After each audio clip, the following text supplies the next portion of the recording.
Hello, my loves. Ooh, I don't have any lights on for color. Let's do color, hey? Hey, we got color. Oh gosh. Thank you. Inabox donated $25 while we were offline. Said I enjoyed last stream. Good work and keep it up. That's what we're here for.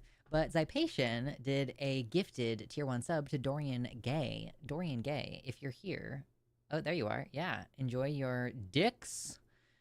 Yeah. Thank you, Zypation. That's very kind. Starting us off strong with a $5 donation. Cut. Again, I don't really have any ideas set up for stream goals right now, so we're just gonna stick with the cat. You know, he's here. Not right this second, actually. Oh yeah, he is down here. It's crazy how often he's in my area, and I'm just like, I have no idea. My partner will come in here and be like, is the cat in here? And I'll be like, I don't know. Oh yeah, I guess he is. Just like, I just ignore him coming and going. But I'll pick him up and show him off to stream if we hit the $100 dono goal for today. Hello, Milena. Hello, Viren. There's Drea. What's up, kitty? We got Gayfesh I saw earlier. Hey, Fesh, Gayfesh. True. Argle Bargle. Yes. My cat is cute and very popular. Thank you. Yeah. People seem to like him on the Transatlantic Call-In show at the very minimum. Oh, what? We're not counting the 25? Well, it was while we were off stream. I typically count the ones that are like when I was here on stream. Typically. Hello, Dally. Welcome in. I mean, if you're gonna rabble rouse, if we get like halfway through the stream and it's clear that we're not getting anywhere near the goal, then I'll count it. Or if it's like, oh, we would be somewhere near the goal if it weren't for that $25, you know. I do want to show him off, but also trying to make money. Man, making the adjustment to living up here. It's been pretty interesting. My partner's been looking for a job like all month. And it's obviously difficult. It seems difficult for everybody. It's not just like unique to my partner, but one of my friends is looking for a job right now, had an interview yesterday. And it's like, I have so much empathy for how difficult that was. I thought it was a few minutes ago, not 5 hours.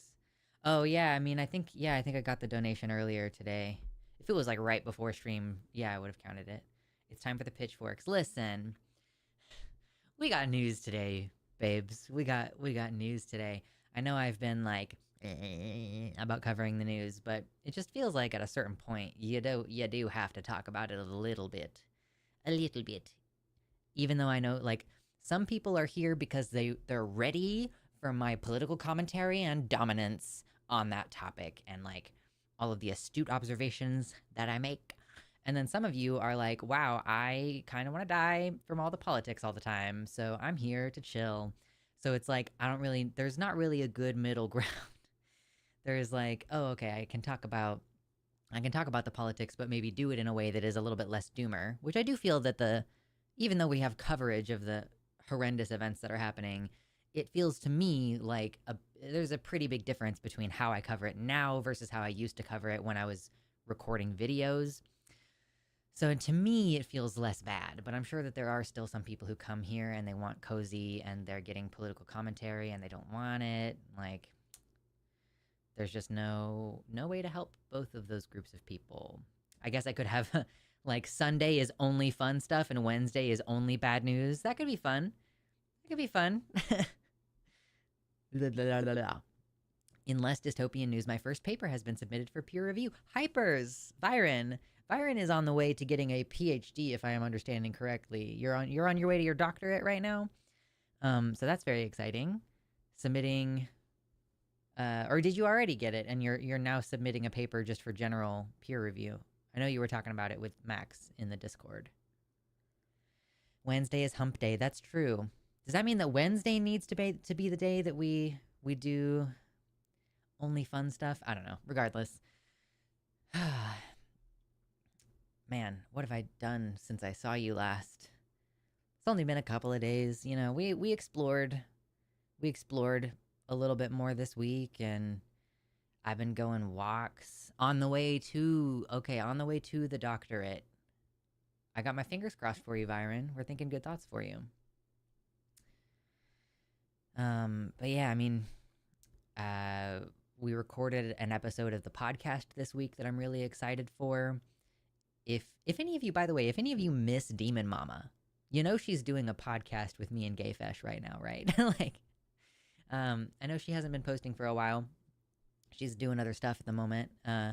But if you like Demon Mama, if you like listening to me talk, if you like Gayfesh, you should check out the podcast, The Many Worlds Hypothesis. Just finished rendering that out. Yeah. So before we were doing Marvel movies, which I've seen a million times, like, it's popcorn. I'll just put it in the background while I'm doing other things. So I felt like I didn't have as much to say about those maybe, or like, part of the experience was that Demon Mama hadn't seen a lot of those movies. And so we were, getting her kind of seeing it for the first time reaction. And then me and Fesh are like, oh, we've already seen these a bunch of times. With the new thing that we're doing, we are talking about Star Wars Andor Season 1, which they just announced Season 2 is supposed to drop, I think, in April this year. So those episodes are going to start coming out here in a few weeks or in a month or so. The podcast where we talk about Star Wars Andor. I have really enjoyed it. I don't want to spoil anything that I have said on the podcast because I want you all to listen to that, but I just want to say, I actually enjoyed something from Star Wars. Because this past week, oh, by the way, we're going to chill for like an hour we're going to chill for like at least the next 45 minutes. So if you guys want to talk about politics, we'll get to it in a little bit. Yeah, the trailer for Season 2 Andor dropped while we were recording our first podcast episode about Andor. So we watched, we discussed episodes 1 through 3 because I hadn't seen them. So I haven't watched anything other than what we are watching for the podcast at the moment. So I've watched episodes 1 through 3. Very, very good. Very enjoyable. I like it. It actually makes me want to watch Rogue One, which I have seen a couple times and just memory hold. I was like, I don't like this movie. It's boring. I don't know what happened exactly. I just don't remember it at all. So I my partner was like, oh, we should watch Rogue One, or maybe we should watch this old Star Wars. So most recently, I have watched the first 3 Star Wars movies chronologically, like first 3 that came out, in the 70s or 80s or whatever. And honestly was not paying super close attention because I was doing a jigsaw puzzle. But I would like to pay more attention to them, I think. And then we just also watched the prequels, which I haven't seen since I was a kid, but I was playing World of Warcraft while that was playing. So I definitely feel like, I'm like, okay, yeah, no, I feel like I need to really absorb some of the information. Because this is something that Demon Mama was saying, was that she enjoyed, hey, shelves and things. Yeah, I got shelves. She was like, I like that, all of the political messaging from the original Star Wars is present in the TV show, right? Because, yeah, it's like, it's always been a political thing. If you go back and look at Star Wars, the original ones, like, it's commentary on fucking the Vietnam War. You know what I mean? So, TBH, I didn't even like the first 3 episodes of Andor. After that, though, they had me. Wow. I enjoyed them. If there's more that I'm looking forward to, but it was enjoyable. And I'm glad that there's Season 2 coming out. Means I don't have to wait very long to see Season 2. But if you didn't even like the first 3 episodes, and then you're like, oh no, I love it now. Okay. So like it's going to get even better, and I already enjoyed the first 3 episodes. I already felt like there was a lot of meat to dig in. I love how much Demon Mama hated the Captain America movies. I'm like, I like Mama a lot, but apparently we have very different taste in movies, because I'm like, Captain America the First Avenger is probably up there in terms of my favorite Marvel movies, and she was like, I fucking hate this movie. And I was like, okay. Also, found out after we paused recording, or like we finished recording an episode, Demon Mama has some hate for my favorite book series. And I was like, no. I was like, we can't talk about this, Demon Mama. We have to stay friends. I'm kidding, of course. I don't care if you don't like my favorite book series. Phase 1 movies are different. Yeah, I mean, uh, I don't like, definitely by the time you get to phase 5, I'm like, I don't want this anymore. I don't care about this. I don't like this. Which book series? Aragon. Inheritance. Yeah. She has valid criticisms, okay? But I was like, don't hurt me like this.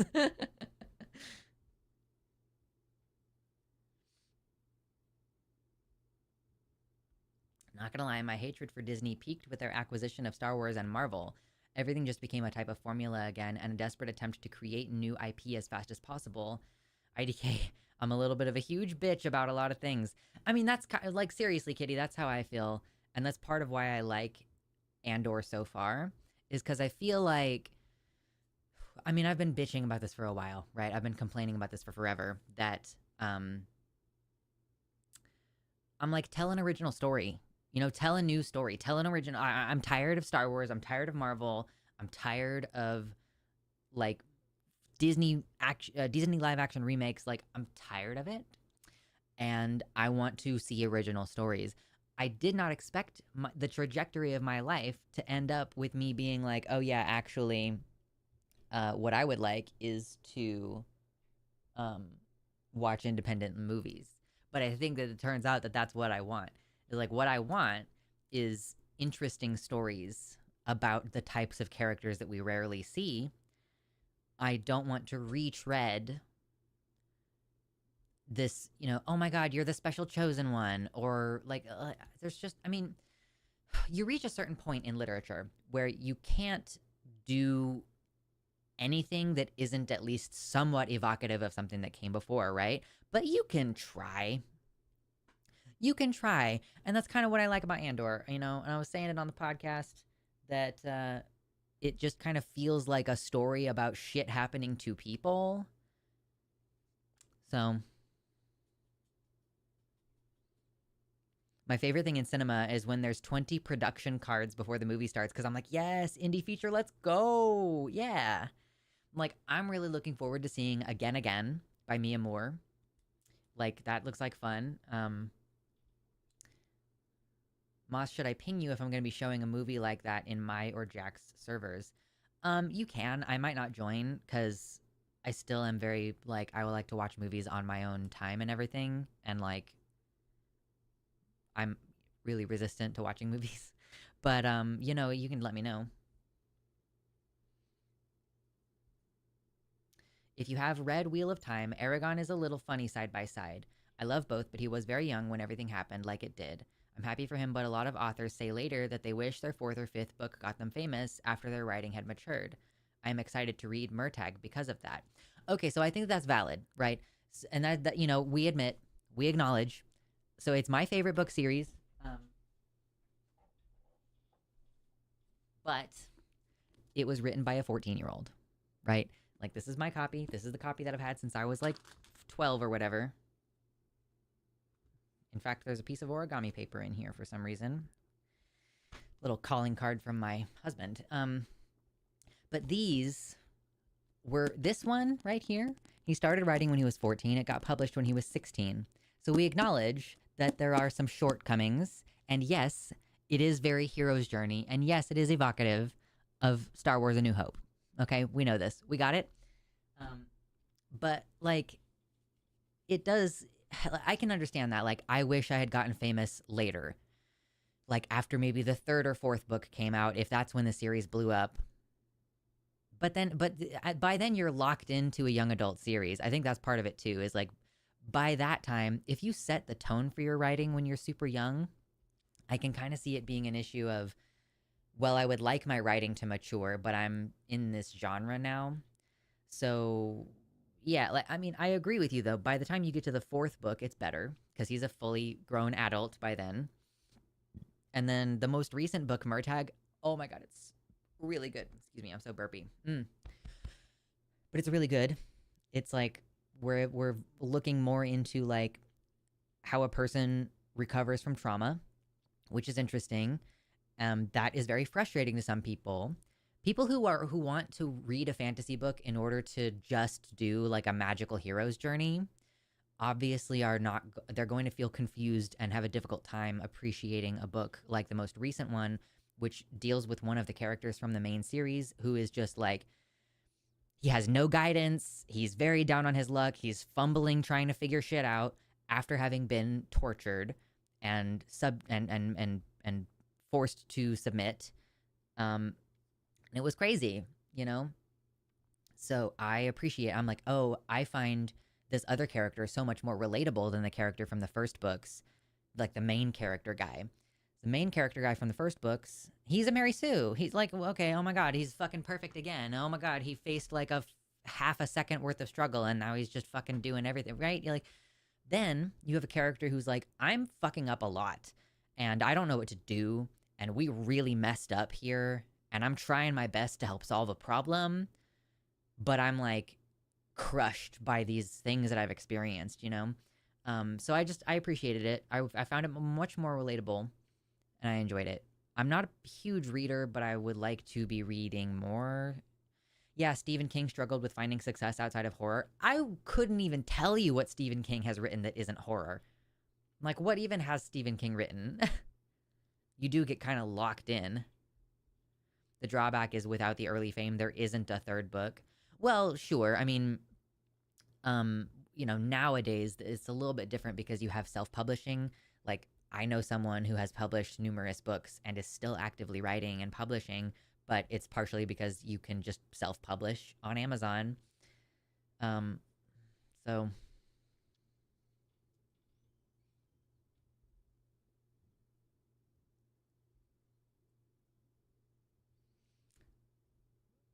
Stephen King does drama.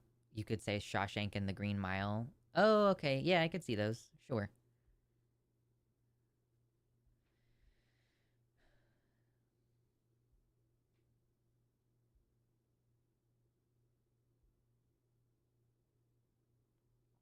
You're talking about Paolini, I assume? Paolini was a best-selling author by age 18. That is super young to have two top-selling novels. He was also trapped into some stories he had started as a kid and had to wrap things in some sort of awkward ways at times. I listened to him do an interview with two of my favorite young adult authors when he was 23, and he was very open and aware. I'm happy for him he took some time off and refined everything. Yeah, Aragon was self-published by his parents. They invested $200,000, his whole college fund, into it, and they drove around selling them till he got noticed. Yeah, no, exactly. That's the thing too. Is like, Aragon wasn't successful because a publisher picked it up. Aragon was successful because his family had money and they bet his entire future on this, basically. The Eyes of the Dragon is Stephen King's straight-up medieval fantasy. Also a series of detective thriller novels released more recently. That's cool. I can totally understand why authors use pen names. Like, you end up with, do you always need a pen name to be an author? I don't think so. Thank you, 1 second. I don't think so, but the thing is that,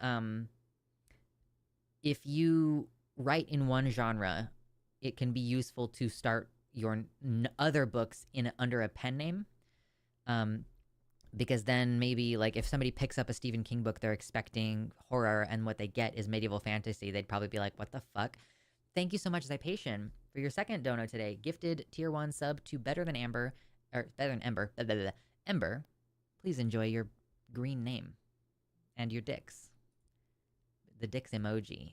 I realize that we haven't been talking about the dicks emoji as much lately, so it might be just a little bit weird for me to just say, enjoy your dicks. But, I'm talking about the emojis.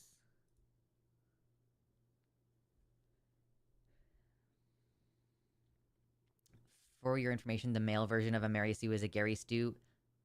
John, I love you very much. The statement that I'm about to make is not directed at you. It is directed at the concept of creating a different gendered name for the same phenomenon. And to that I say, suck my whole dick. Take it all the way down. Because why the fuck does it matter? Like, oh my god, he's a... I guess, like, the concept of it, like, maybe you could argue that we should abandon Mary Sue entirely and just go with something like Gary Stu. because the concept of a Mary Sue is misogynistic, right? But I'm not gonna like distinguish, oh, this man, he's a man, so I must call him a Gary Stu. No, the fucking phenomenon is called Mary Sue. It's called Mary Sue. It's like a negative Nancy, it's a Mary Sue. You know, like these names have like it's just a placeholder for a thing. I'm not going to gender them according to the it's like changing the lyrics to the song. No, I know what you meant, John, and I'm telling you that I think that this is a silly concept and probably that it's not your original thought either. Like the concept of a Gary Stu exists beyond this moment when you're bringing it up, but I think it's silly. It's like changing the song lyrics because you don't want to be singing about someone of a certain gender, you know? It's like he wears short skirts, I wear, you know what I mean? It's like changing the lyrics to the song to make it so that you are straight or whatever. You know what I mean? It's just like so silly to be like, actually, it's a Gary Stu. Like, please, please. Okay, where'd chat go? Come back, chat. I miss you. There you are. Fesh says, I have seen descriptions of Gary Stu that tried to distinguish it based on the ways that fan inserts present themselves with different gendered expectations, but that's something we can already take into account with the genders of the characters. Yeah, if you're just discussing, like, I mean, it's like, yeah, okay, I guess, like, I have not looked into what fine flavored distinguishment there is between a Gary Stu and a Mary Stu.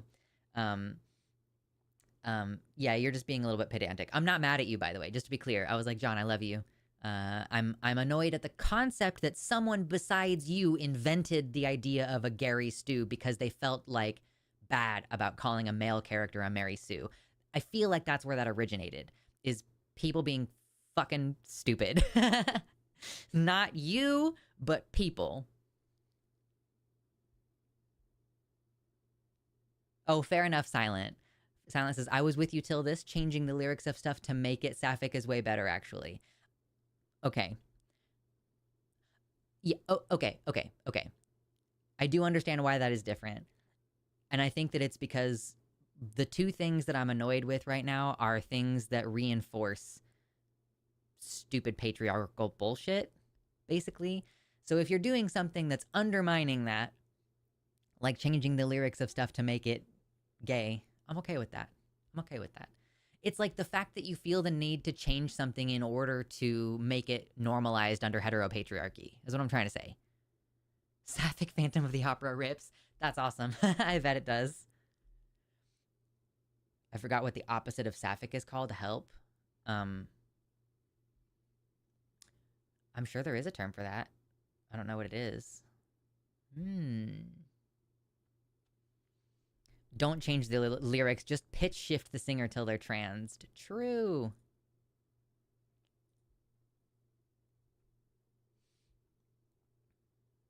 No DEI for archetypes. Sapphic Hosier.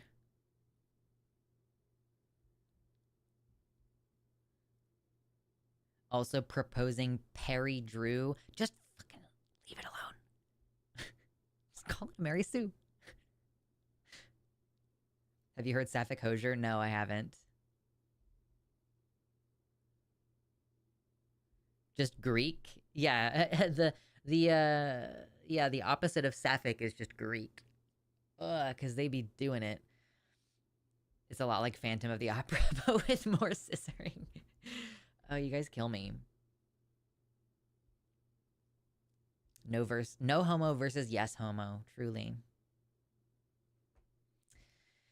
Oh boy, drink water, everybody. Oh, Google says Achillean. Yeah, you're right. I did see that. I became aware of that phrase because of fucking... What is his name? What is even his name? The guy who faked his own death. What is he called? James Somerton. That's what it is. Took me a second. But Achillean, yes. Because Sappho's is a bisexual female in Greek myth, and then Achilles is considered to be like a gay representation in Greek myth.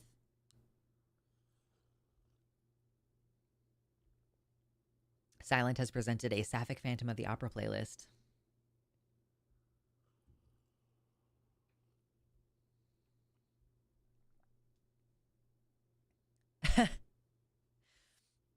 Eric says, as an autistic kid who was very into country music, a genre that's pretty bad at this changing genders in the cover music thing, I would get mad. Just sing it normally unless there's a creative reason to change it. Yeah, but you can't be gay.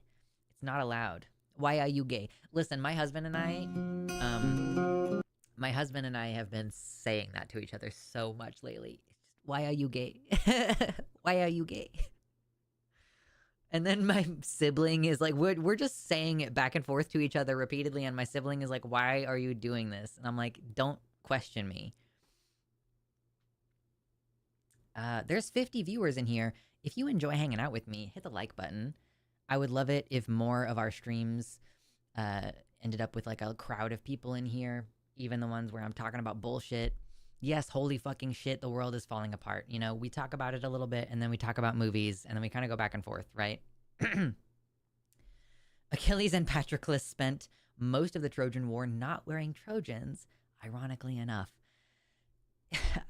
One of my favorite history facts is learning recently that, like, olive oil was a huge industry for Greeks, not only because of the whole they ate it a lot, but also because of the whole they fucked each other in the ass a lot part of it.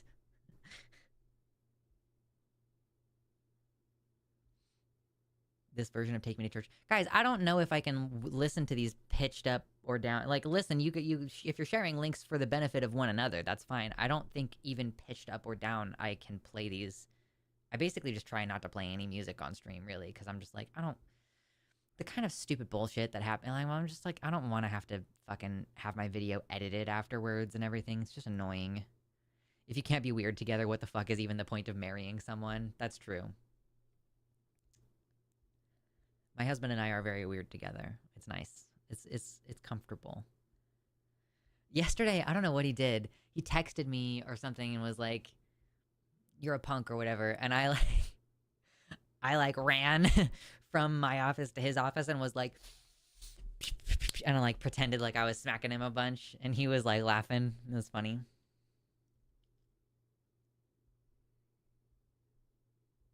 You also have to oil up for pancreates. I don't know. Why are you gay? Girls are pretty. It's true. By the way, anyone who is struggling with the world right now, I recommend listening to The Hitchhiker's Guide to the Galaxy. Douglas Adams is such a fucking genius at making ridiculous moments feel less existential crisis and more cosmic humor. We went to a used bookstore this week, and we actually did consider picking up 3 Hitchhiker's Guide books. I have the very first book on audiobook, but I didn't know that it was a book series when I bought it. So I only have the first book on audiobook. Like, why are you gay? Because girls are pretty. Me, every day waking up. Every day, I wake up with a Chapel Roan song stuck in my head. Most of the time, it's Pink Pony Club. But other times, I'm like, you know, it's something else. What was it today? Today was Red Wine Supernova. Yeah. I have all 5 books in a single volume. Yeah, those are nice. I also almost picked up the first 3 books of the Dragon Riders of Pern because I was talking to someone about the Aragon series, and he recommended that I read the Dragons of Pern because it's quite similar. I was like, I don't really need to spend this money right now. What I need to do is get a fucking library card, and then I can read some books. Technically, there is a 6th Hitchhiker's Guide, but Douglas Adams didn't write it, so I don't care. That's fair.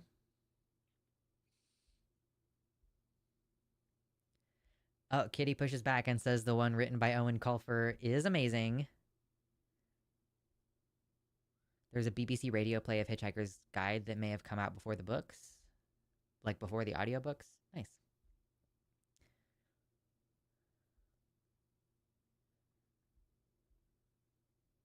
Why are you gay?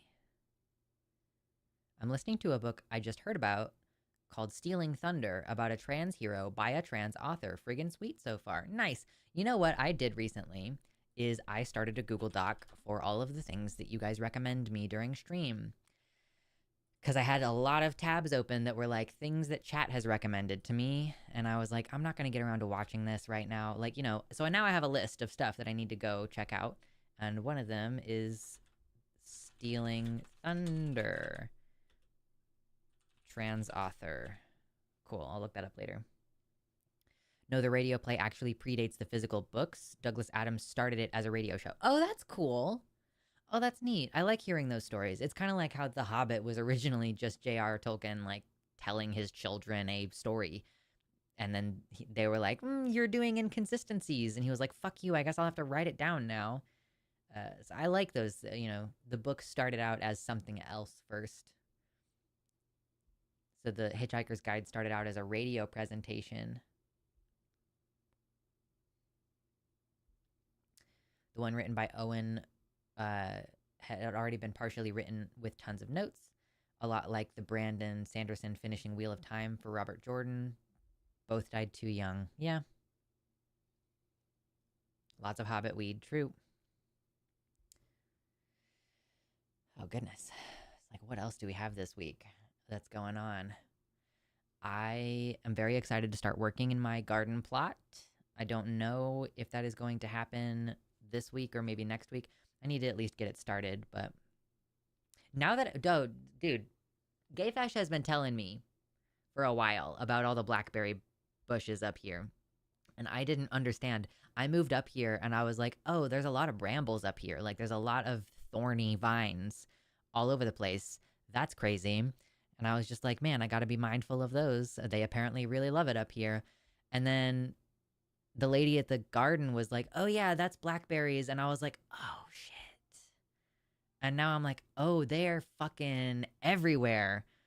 And no wonder they're hard to remove. Not only like they have thorns all over. And like there's like I see privacy fences near where I live, and the canes are like going up and over a 6-foot privacy fence. I've seen them. I've seen blackberry canes that are like growing near trees. So they have grown straight up in the foliage. And so they're like, it's like 12 feet tall and then starts leaning over. And I'm like, holy shit, dude. So I'm very excited to experience blackberry season. When is that? Is it in spring or is it more of a summertime thing? I'm not sure. I wonder if GRM will ever finish Ice and Fire or if someone else will finish it for him. I think if he doesn't finish it, I hope that no one attempts to finish it, because I think that he is such a singular author and he has produced this thing that it's hard to wrap up all the storylines he began. That's why it's taking so long. It's not taking a long time because he's a bad writer or because he refuses to sit down and work on it. No, it's taking a long time because he planted a lot of seeds that are like growing in weird ways he wasn't expecting. So I don't know how anyone else could possibly finish it in a way that people feel is satisfying. Mid to late summer on the berries. Okay, cool. Yeah, and like, yeah, let's respect the man's wishes. I don't actually know if he has said that specifically, but like I haven't seen the interview. I trust you that George R. R. Martin has said many times that he does not want anyone to finish it for him. And people keep recommending Brandon Sanderson. I'm like, dude, Brandon Sanderson is a fucking Mormon. You want this Mormon to finish a book series that has cussing and nudity and sex and all this? Like, what are you talking about? It's like literally just because Brandon Sanderson finished the Wheel of Time series. Like, okay, that doesn't mean he's good at finishing everybody's series. He's a fucking Mormon. Anyway, man, finding out that Mark Rober is a Mormon recently from you guys, like, man, I'm upset. I'm like, why are all these Mormons everywhere? Go away.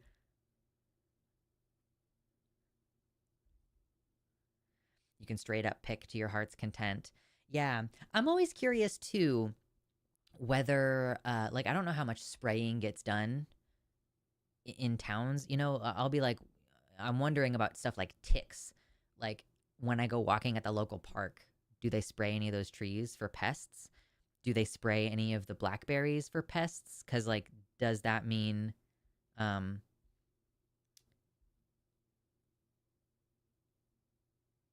like, can I not pick blackberries anywhere because somebody might have sprayed pesticides? I don't know how things work up here. I know with stuff on the ground, you're supposed to only harvest stuff like dandelions where you know for sure nobody has been. First of all, you want to have a reasonable expectation that animals haven't peed on it, but also like people spray pesticides and try to kill dandelions.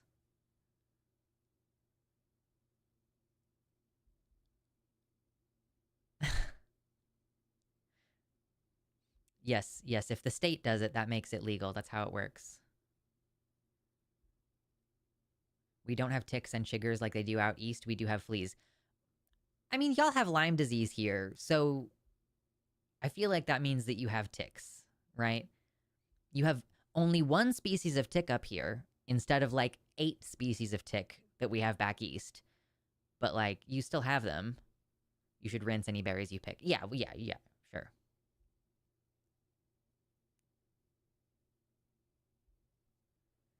In time, you must learn to distinguish a blackberry, a raspberry, and a huckleberry. Only then will you be a local. I respectfully am looking forward to learning. I don't even know if I'm ever going to be a local. We'll see. We'll find out. We mostly need it for our tequila disease? What?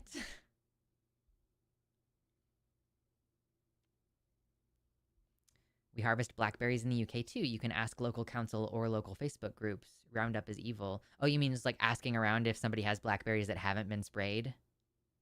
Oh, yeah, no, you have far fewer ticks up here. It's just not like a completely ignorable problem. Tick awareness has never been heavily promoted out here, and I think that says something about their threat level.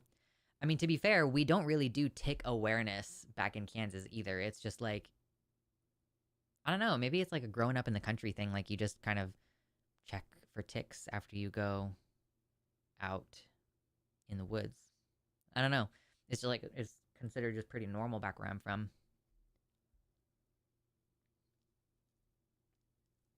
The lime goes great with our coronavirus. True, Milena. True. I see. You were making lime and tequila joke. I get it. That makes sense. Most blackberries you will want to get are the ones by the side of the road. Never pay for blackberries from the store. Yeah, what would you? Why would you do that? I'm sorry, what's a chigger? It's a bug that likes to bite people. It lives in grass. They're a little red thing.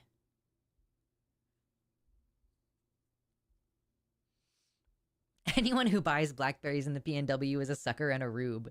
A couple weeks ago, I did buy raspberries, but it's the middle of winter, so I feel like I'm justified in doing that.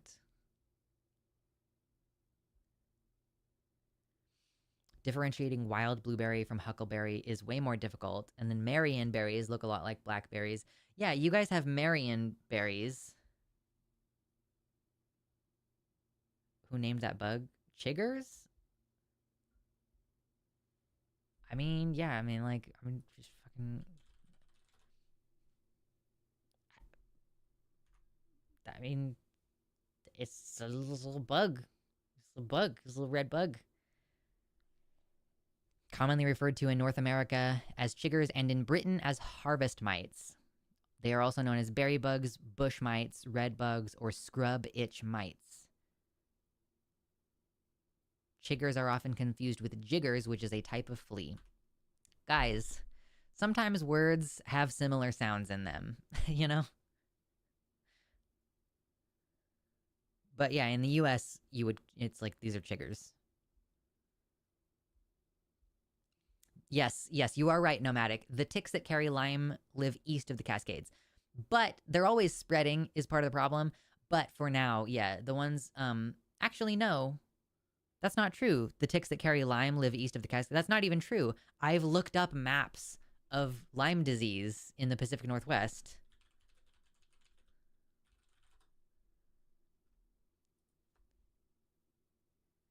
It's not, like, completely unheard of. It's not common, but, like... Oh, man, can I see this map closer?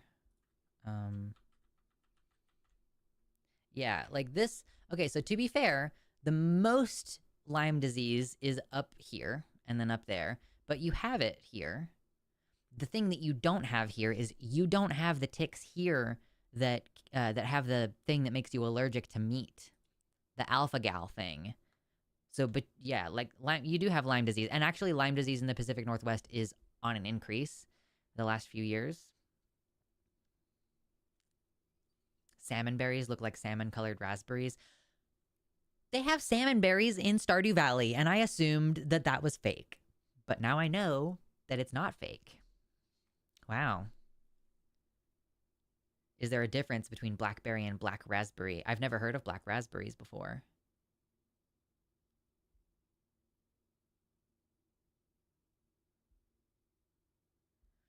Kathy suggests not getting blackberries from the side of the road, but rather from footpaths away from a busy road. Cadmium from cat converters, or lead if you still have that in gas. No, we don't have lead in our gas. We use only unleaded gas, I'm pretty sure. And then like car pollution being higher by the road. Yeah, I mean, I could see that. Yeah, the salmon berries are real. Spoiler, they do not taste like salmon. Fair. Salmon berries are absolutely not fake. I just had never seen them mentioned until I was playing Stardew Valley, and I just assumed that it was something that they invented for Stardew Valley.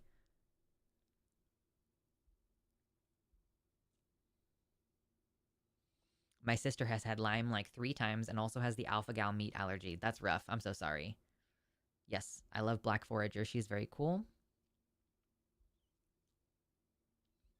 I'm pretty sure black raspberries are different from blackberries, but it's probably not that big of a difference. I mean, I personally feel like there's not that big of a difference between blackberries and raspberries anyway.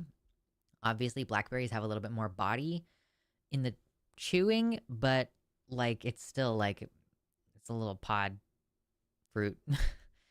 And they grow on like these crazy fucking vines, so you will literally see people parked by the side of the freeway picking blackberries in late summer. Man, this makes me feel so good about all my witchy outdoor shit that I would like to do. I'm like, boy, dude, I need to get out maybe this week, maybe this weekend, and record a video at my garden plot and start posting on the other channel again. I've got so many things I want to do. I started a new terrarium for moss. I wonder if there's a specific word for that, for a moss terrarium. Hopefully there is. That would be cool. I have my garden plot. I'm really trying to find a flavorless kombucha so that I can start a new kombucha over again.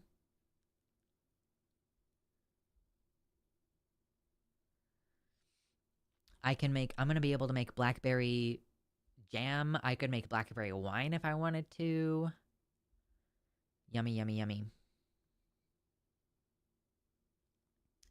Was playing Minecraft in 2012 and found out about this plant called wheat, and I guess it has something to do with bread. True. I can take you to some crazy, beautiful parts of the coast this summer. Nice. Yes. I am excited about visiting the coast. It's so warm this week. I might try to see if it's going to be sunny enough and try to drag my family members out to the coast. I'm not sure when is going to be a good time, but it's supposed to be like in the 60s this week here in the valley, so I'm excited. We had a thunderstorm this week, and I was so happy because I'm from Kansas, and I didn't even realize this until fairly late in the process of deciding to move to Oregon, that y'all don't get thunderstorms up here, and thunderstorms are my favorite weather. I'm from Kansas, bitch. Like, they come through, and I mean, it's like part of it is like the tornado fear, you know, but like the pleasantness of the thunderstorms, and like knowing that tornadoes don't happen that often, and like, yeah, there's just incredible sensation of the thunder and like the lightning and the electricity in the air. It's amazing.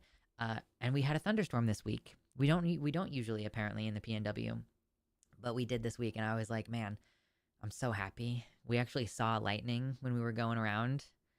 Oh man, just so beautiful.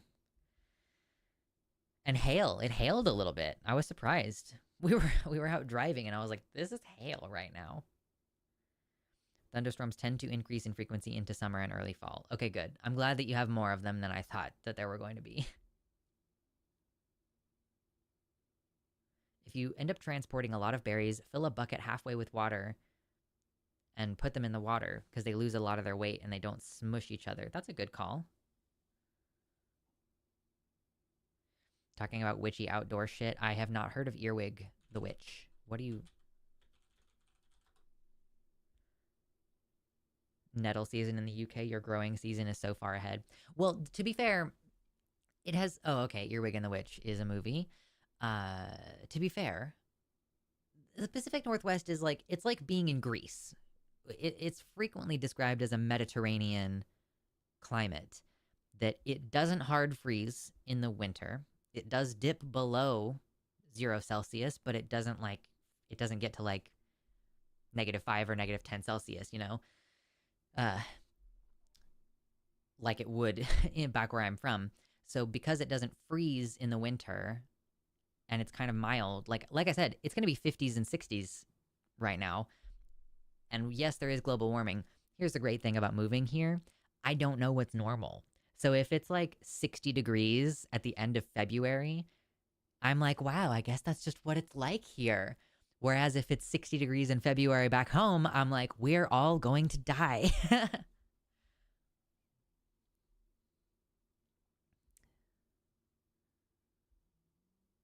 I don't know what you're referring to, Drea. Seattle people are so funny when there's thunder. Do they get all scared? Are they like, oh no? That's hilarious to me.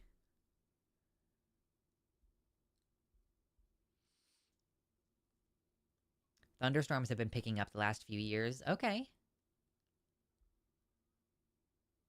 We just got nearly a meter of snow where I am, so I'm low-key hyper jelly. I'm sorry, Eric. Yeah, there's a reason why I picked this part of the world. I'm like, man, it's just gonna be beautiful all year. Like, we moved here. It was fucking January when we got here, and there were birds. I do wonder a little bit. I'm like, are these birds gonna leave during the summer? Is this like where some birds migrate to and then they're gonna leave in the summer? I don't know. I wish that I didn't have a neighbor that had a fucking bird feeder though. Hose bibs. Oh, you still want to cover your hose bibs in the fall for the winter time. Okay, yeah, because otherwise they'll break. Yeah, that makes sense. I've seen one of those, like the spigot had like a bunch of insulation kind of taped to it. I used to work graveyard shift at the airport 20 years ago, and one day in February, suddenly it was like in the 70s at night. Turns out it was a solar flare. I didn't know that that could happen. I was out on the ramp, which is fucking freezing in winter usually. Wow. I am surprised that I didn't really think about like a solar flare and the increased radiation actually creating heat in our environment. That makes sense, but that's crazy.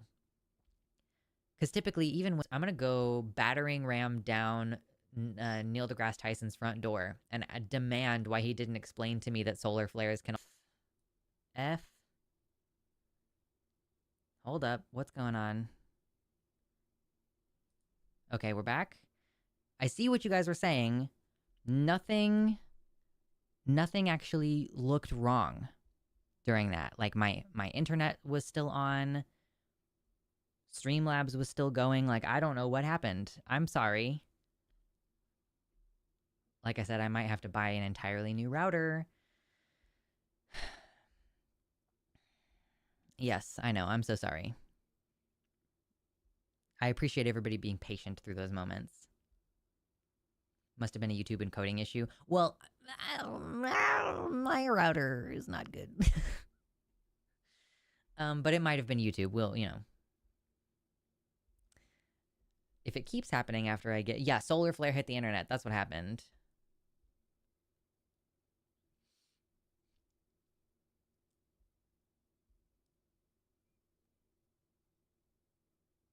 I think it must be a YouTube issue, as another streamer I was watching has this issue and said other channels recently have been affected, apparently. Okay. Neat. Fucking Krillin.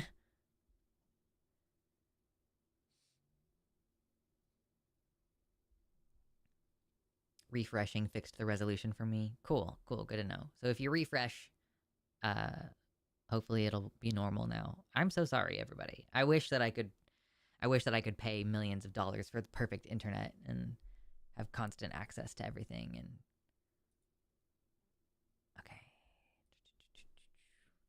let's talk about some of the shit that's been going on lately, shouldn't we? You're like super high def now, at least I'll say. Cool. I did also change all the settings so that I'm streaming in 720, which I think sucks. Like, I'm fucking upset about it, but it's better to stream smoothly at 720 than to stream stuttering at 1080. Your provider might just give you a new router if you keep having issues with it. Okay, I'll keep in mind.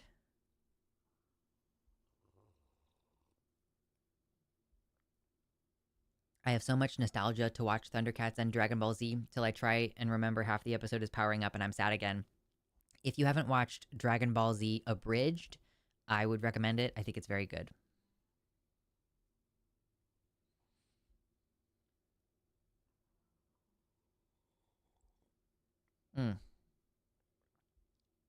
Water is so good. It's so good for you.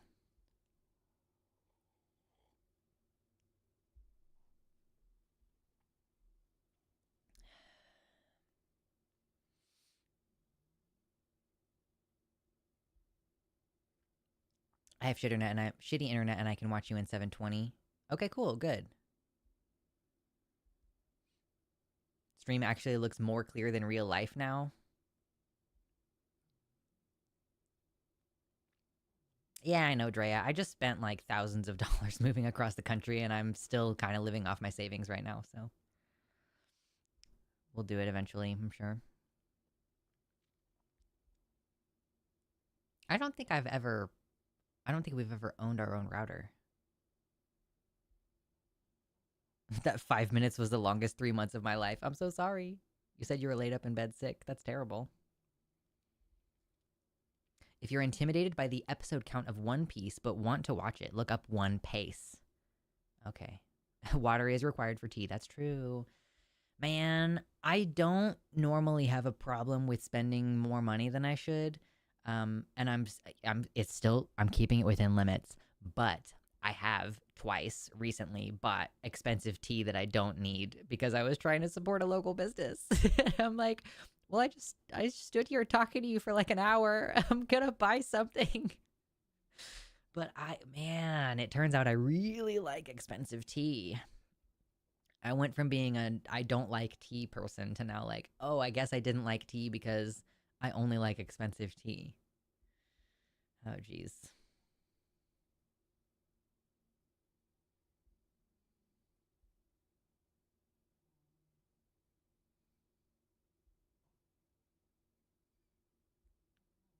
Byron says One Piece is over 1,000 episodes long. It's too much. And my wife and I are on like 970. Godspeed. Thank God I like tea so I can get cheap shit. Yeah. I mean, I'll drink Walmart brand green tea. It's fine. But it turns out that I do really like expensive tea. Drea. Drea. Thank you. Yeah. Although I do have that with coffee, Gayfesh. We've both said it before. My partner and I have been like, we like coffee so much that it's not bad to have like shitty coffee. You know, like I can drink coffee from a gas station because I'm not a snob about coffee. Thank you. I don't know if it's even with that donation. I don't know if it's actually in the budget for me to buy a router, but thank you. I'll write it off as a business expense. You want Cat though. He's so asleep right now, you guys. He's like, he's fully like curled up, and I'm gonna ruin it. I'm gonna ruin it, Mr. Baby. He's awake now.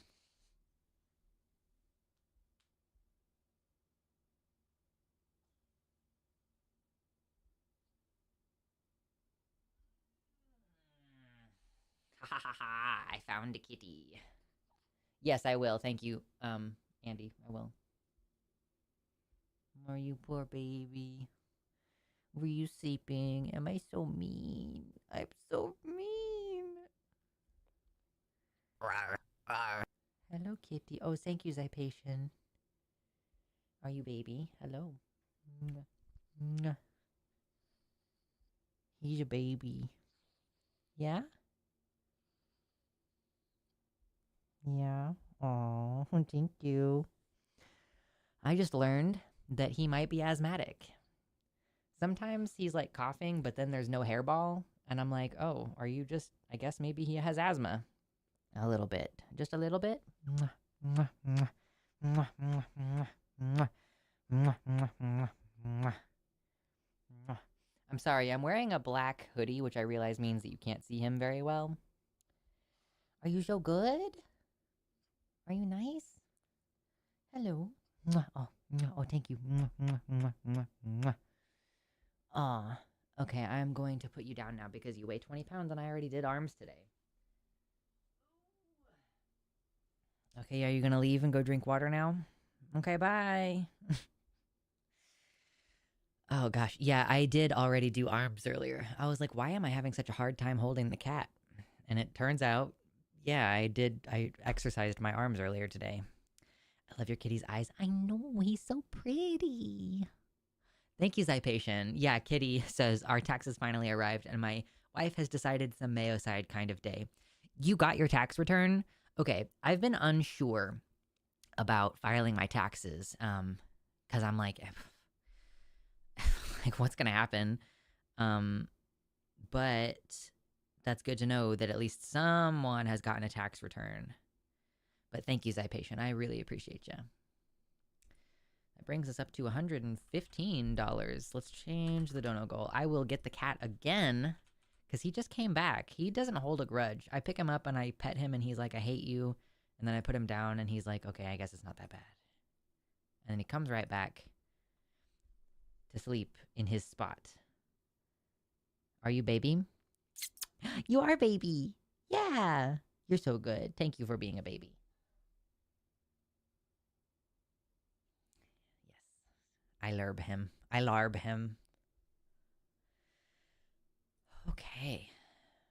Cat inhalers are cute. I've seen people put their cat bodily into a Rubbermaid, like with clear sides. So like probably not Rubbermaid brand, I guess, but you know what I mean? Like a container that's like a Rubbermaid. They put their cat in there and they put the lid on it, and then they have like the breathing therapy is just all around them because it's like hard to get a cat to wear something on their face for their respiration. I wish my cats were so snuggly. Mine ignore me unless food is involved. I know. I am going to... I feel like there's karma coming to me because my cat is so chill. He's so nice. He doesn't hold grudges. He doesn't get the zoomies. He doesn't jump up on the counters, probably because he's too fat. But yeah, I feel like the next cat that I get is going to be like a spazoid. Just like, and like scratching shit and everything. Obviously, if it's crazy bad, I'm like not going to keep a cat who's like dive bombing me from the top of the refrigerator. But like, I have this feeling like I'm going to pay for it later. What's up, Julie? Is it weird I like being called baby girl even as a trans mask? No, I don't think that's weird. Like, my partner most often calls me his spouse, but when he calls me his wife, I'm like, yeah.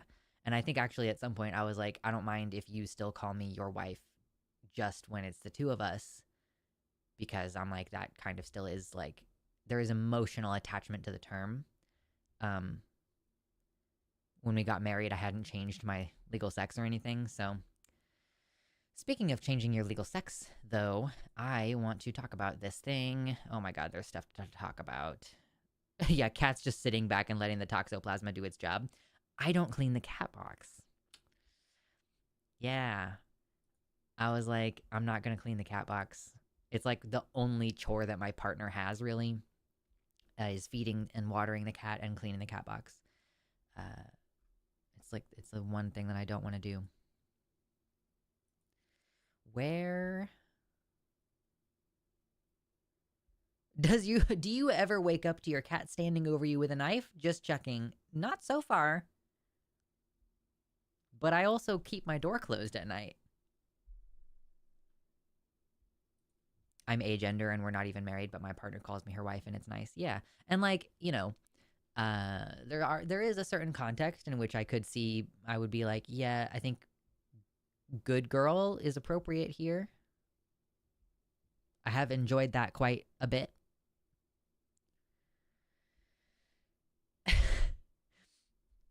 I miss my cat Booth. He was a psychopath that would regularly do some nonsense. He loved sneaking up on me while I was napping and sucker punching me in the face. I maybe would rehome a cat who was doing that, but like, man, just like bap bap bap bap bap. Yeah? Hello. Do you think I'm talking to you now? Are you Mr. Baby? He's like looking up at me and going like little noises. Hello, baby. I'm gonna pick you up again if you don't stop looking at me. That's the problem with this. Oh, he didn't see. He averted his gaze. He knew. I'm gonna beat him up.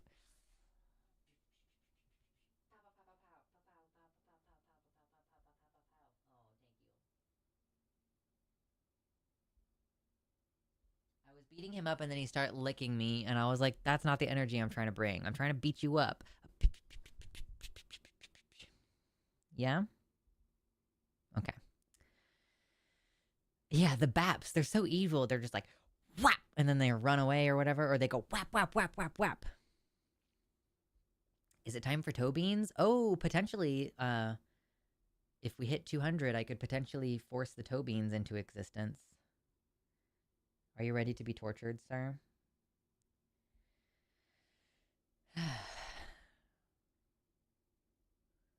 My cat likes to sit next to me on the couch like Al Bundy, sitting like a human, legs spread and one paw on his crotch.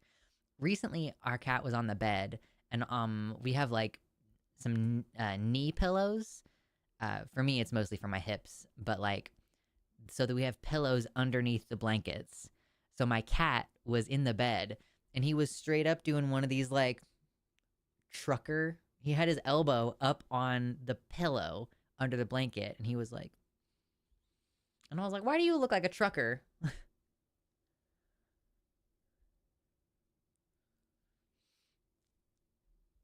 You gotta pay extra on Cat Fansly for the toe beans. True. Dante Lamar is doing a live stream at this exact same time. I feel like maybe I've heard that name before, but I don't know who Dante Lamar is. A YouTuber, I must assume? Is it someone who I would have, like, the same audience? Would we have any audience members who are the same? I don't know who you're talking about.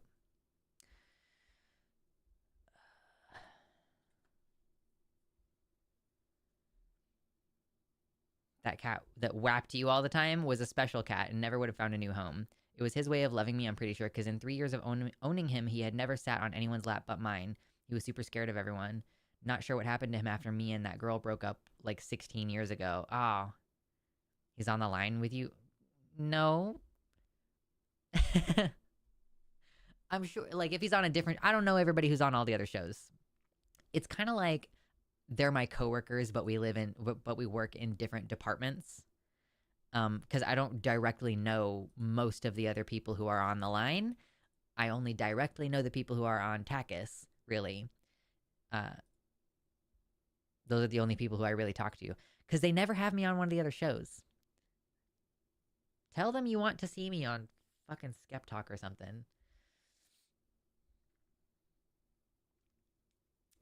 I was just reading Rebecca Watson talking about how she lost a couple of cats during a breakup.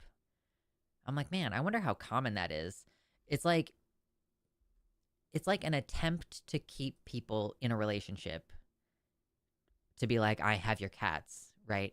It's the same kind of way that people use children as leverage, except that you kind of can't just leave the children. If your ex takes your cats and leaves them at his parents' house, then, you know, you can basically be like, well, shit, that sucks, but I guess those cats are gone.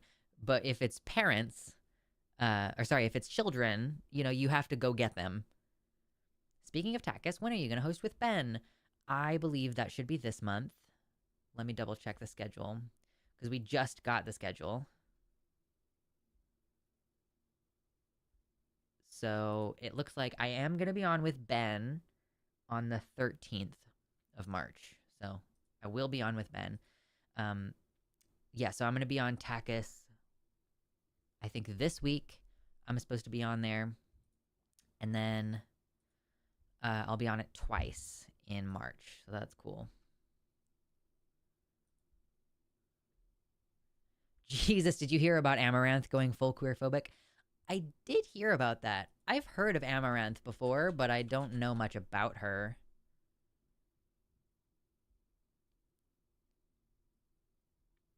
Okay, so this is Amaranth. This is who we're talking about.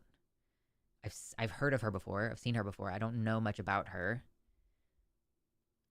She is an internet celebrity, streamer, and adult webcam model. First gaining recognition for her cosplay, she became one of Twitch's most watched female creators, known for her ASMR-themed streams and adult content, presumably. I think you'd do good in atheism discourse. I hope so, because it's where I started.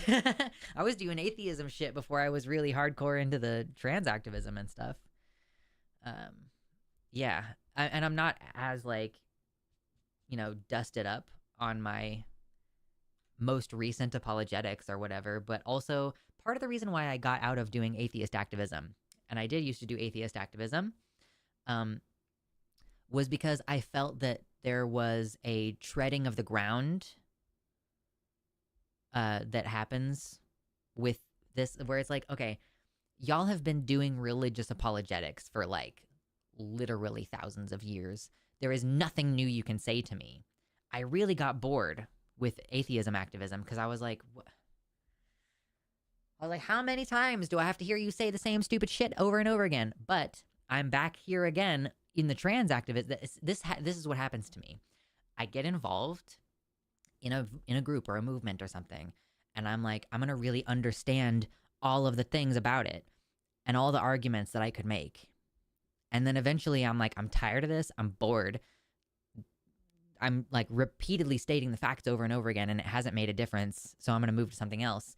And that's kind of where I'm at with trans activism too, is no one can say anything original. Everything is a regurgitation of something that has been said before. Like scaremongering. Okay, it's either some version of scaremongering about trans women being predators or scaremongering about people assigned female being victims. And it's like, okay, everything kind of boils back down to those things. If you are assigned male, you're a predator. If you're assigned female, you're a victim. And okay, and oh, I guess it's new now, oh, you're trying to undermine democracy. That's new, I guess. But I'm fucking over it. I'm tired of it. I'm bored, I'm still gonna do it because I can't shut up. That's truly my problem. And I will, if you unleash me on some religious bullshit, I'll go just as hard on that. And I know all my fucking arguments. It's just not as well practiced because it's been a longer time since I got tired of it. So yeah, Gayfesh says, a clip was dug up from a Kick stream from a couple weeks ago where Amaranth said that queer activists should have burned to death in the LA fires. Yeah, I saw that cross the timeline. I didn't see much beyond that because I was like, I don't know who this is, and oh my god, a white woman is queerphobic. Wow. I'm like, okay, cool. That's not that surprising. There's this white supremacist stuff that also tends to intersect with hetero supremacy and all these other things. So I guess we'll listen to it. Let's listen to this lady. I'm I don't know how to describe her. Let's listen to this lady describe what she feels about queer people.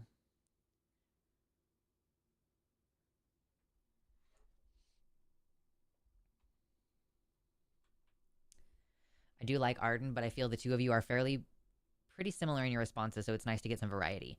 Yeah, I think that's fair. I like Arden a lot.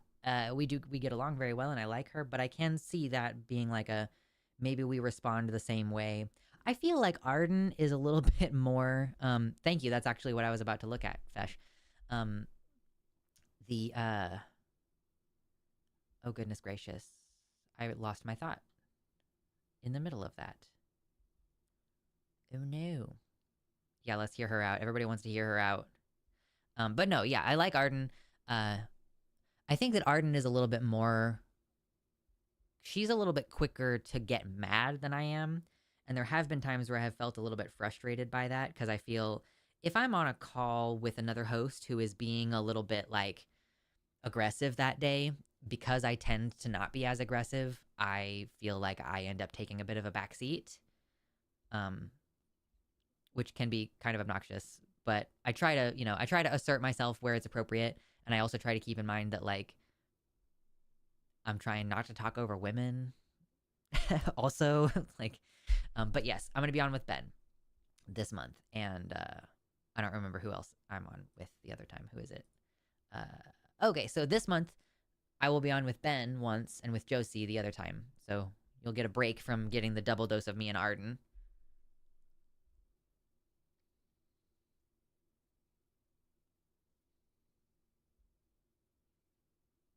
That seems to be the dynamic on most the line shows I've seen. But then you get an episode where it's Arden and Ben together, and they're both like interrupting callers and like pinning people down and stuff. Like the Arden Ben combo is like, oof. It's a little intense.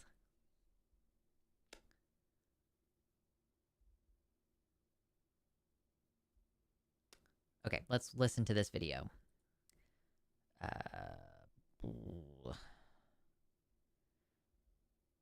Wait, hold on. Let me. Yeah, yeah. This is the link. This is the click. Okay, hold on. Oh, shush. Hold on. Give me a second. Let me take it back. Excuse me. Okay, let's see. And you could 9 times out of 10 figure out exactly why they're saying what they're saying.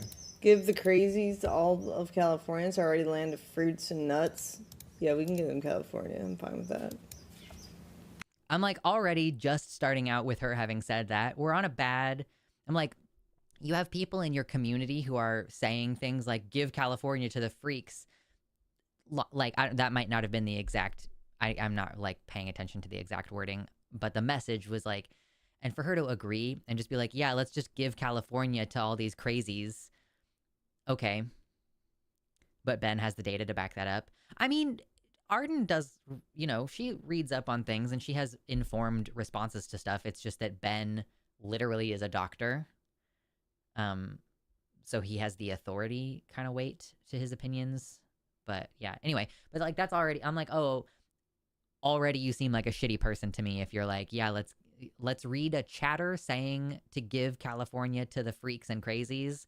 And for you to be like, yeah, that's fine with me. Like, okay, there's a reason why I didn't know anything about this woman before now. Also, she looks hella sick. They can live in LA.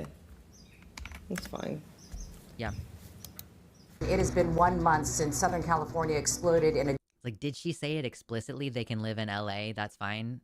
I think the implication is that they can die in the fires. I'm curious if she becomes more explicit here. Yes, Ben, I believe, is a military doctor. Fierce fire tore through the Palisades and beyond. Oh, yeah. She's saying they can have all this fire. Just a few hours later, on the other side of LA County, another deadly fire breaks out, the Eaton Fire. It raced across Altadena and Pasadena. The two and she's really like, not reminiscing, she's really like letting that moment breathe. She's like, let me just let this moment breathe. Look at all these fires. That's what I want for these people. Fires charred more than 37,000 acres. They can all live. That's like a lovely community. Structures and cost 29 people their lives. Too bad it didn't cost the right people their lives. I believe what she said was, too bad it didn't cost the right people their lives.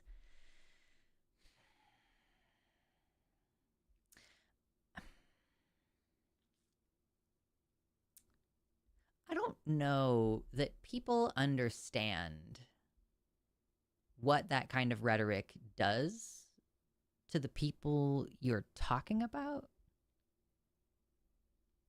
But it definitely doesn't make me feel like it's a good idea for us to ever speak in person. You know, the dehumanization. This it reminds me a little bit of I think maybe I had already mentioned this on the last stream, but I've been watching a lot of Josh Johnson, and he had this piece that he did about Luigi Mangione, and he was like, the thing that has shook the upper class here is that they are now suddenly being faced with the realization that we see them the way that they see us. They see us as numbers on a page. They see us as abstract concepts. You know, that's why when we say like, please, you're killing us, they're like, I don't care, because they do not see us as people. And so basically what Josh was saying is that the fear that the upper class has now, where they're hiring all this extra security and like all this different stuff that's going on, is because they didn't like, and they're trying to make all these appeals, right? They're trying to make all these appeals to the humanity. Oh, this man was a father. This man has left a widow and 5 children. I don't know how many kids he had. You just see what I mean, though. Like, they're trying to tug your heartstrings and make you think, oh no, this was a person with a family, and like, no. I don't really feel on an intuitive, deep level that Brian Thompson was a person. I also feel that way about most cops I see. I don't think of you as a person with like a family to feed. You're a gun in my community pointed at anyone. Like, you are not a person to me. So I think that this kind of thing is like someone like Amaranth, who I don't know enough about her to say anything about her specifically beyond this moment, right? But for her to just say with her whole chest that she thinks that like the freaks and the crazies or whatever, like I don't know who they were talking about prior to this clip, but like the context seems to be she's talking specifically about LGBTQ people. At least that's how Lance has presented it here. I didn't see the context before this, but for anybody, it doesn't matter who you are talking about. But if you're like, this group of people who is not hurting anybody should have burned to death, that makes me go like, oh, we're playing a different game than I thought we were playing. You have now presented me land of the fruits and nuts is what she said. Okay, so yeah, the faggots and the crazy people is what she's saying, like shorthand. The mentally ill transgenders is basically what she's trying to say. So yeah, it's like, you know, you've just told me what kind of interaction we're going to have if I ever see you in public. Like, this is crazy shit. But this is common. And I think that this is where I think people have been sort of intimating like, oh, there's going to be a civil war or whatever.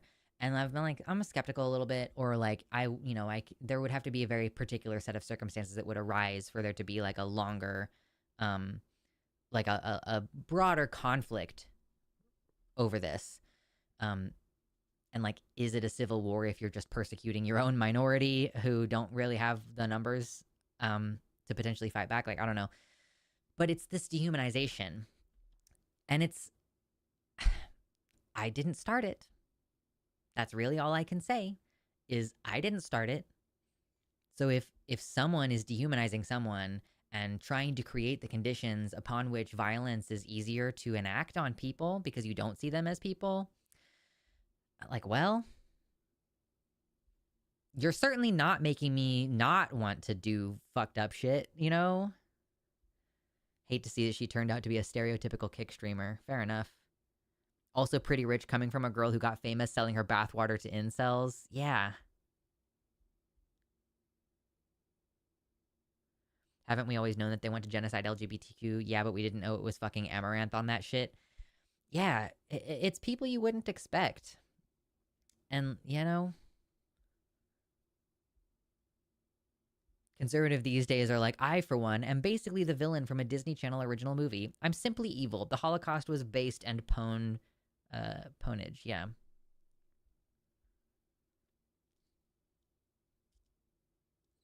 Vosh thinks civil war, it's going around. I disagree, and I think it only makes the right get hyped up. So, I mean, this is just observational on my end. You know, I'm not saying like we should or anything. I'm just looking at the conditions that we're in. I'm looking at the way people are talking about each other, about the way people are thinking about each other. And again, we aren't going to start it. That's not going to be us, right? And we aren't the ones fomenting civil war. If Vosh and I are both seeing the writing on the wall, it's because we can see that the Republicans, like, we literally, okay. We need to touch base on this because there's been a slight development, and that's a good thing, right? But that fucking town hall in Coeur d'Alene in Idaho, there was that woman who, like, got dragged out, right? And we were talking about it last stream. Now it turns out that it was a private security firm.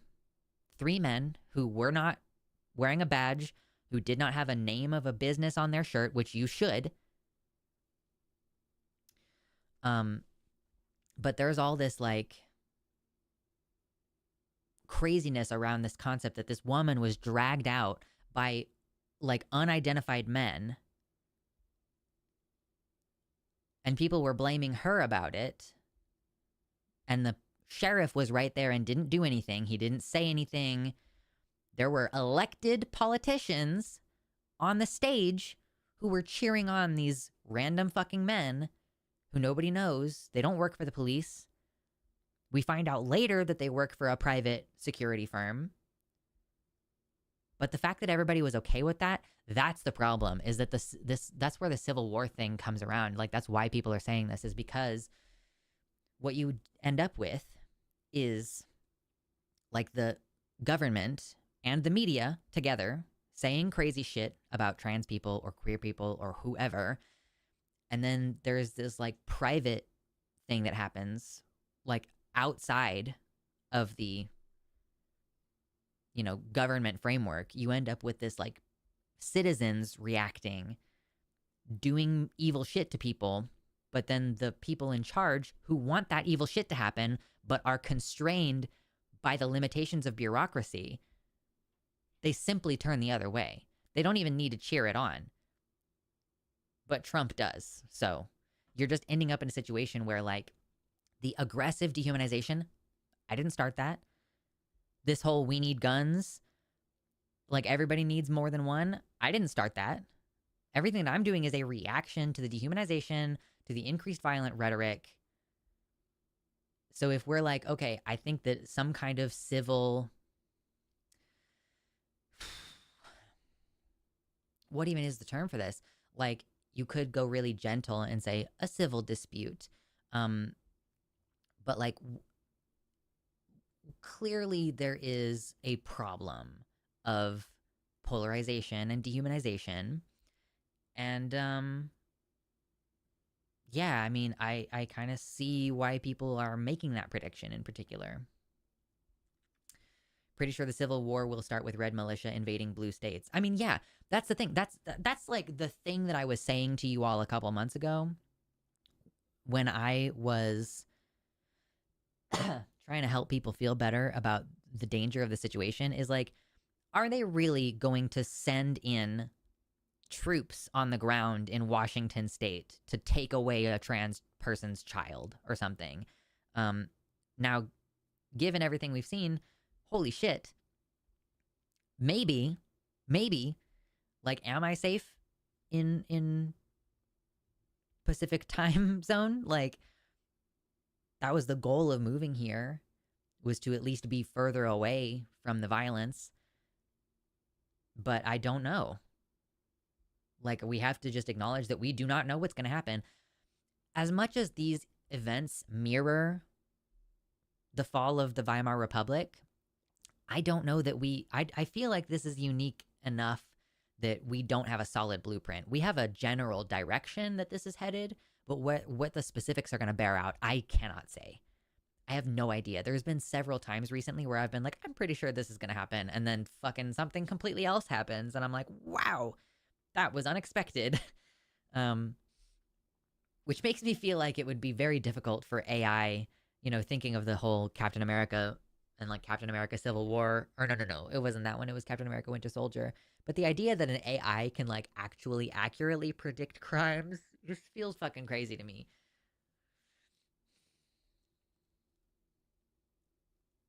They sent in troops to release the water in Cali against our own interests. Is that... I was not sure what happened with all that whole thing.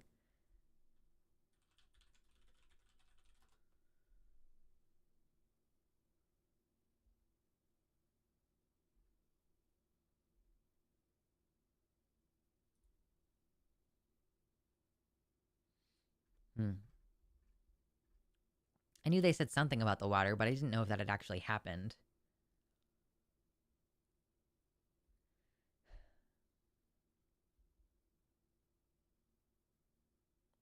This reminds me of the public flaying of Hypatia, TBH, the last scholar of Alexandria, just for being a woman who's correct. Truly.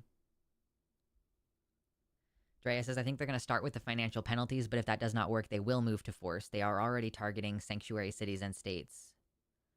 I guess I haven't seen any specific, I don't know, like specific targeting. There's just so much fucking happening at all times, and I'm trying desperately to preserve my mental health. And like I've been having like symptoms lately, and I'm trying to like check my stress levels so that I don't have like crazy heart symptoms all the time. So it's just impossible to keep up with everything. But yeah, of course they're going to start with the financial penalties. But the thing too is about all these executive orders is that within the text of the executive order, it always says this order is to be given in line with applicable law. So the executive orders don't change the law. And that's the thing that's so frustrating about all this preemptive capitulation is that these executive orders don't change the law.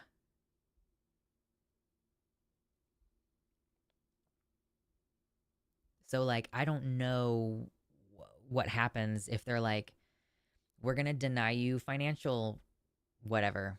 And then, you know, places like OHSU here in Oregon are like, we're going to continue to provide healthcare to trans children. You can't fucking do anything. We're just going to keep doing it. Then it's a question of like, yeah, are they going to start arresting doctors and shit like that? Like, I don't fucking know. Is it actually preemptive capitulation or simply the mask coming off? Well, sure. I'm sure it depends, you know, what situation you're looking at.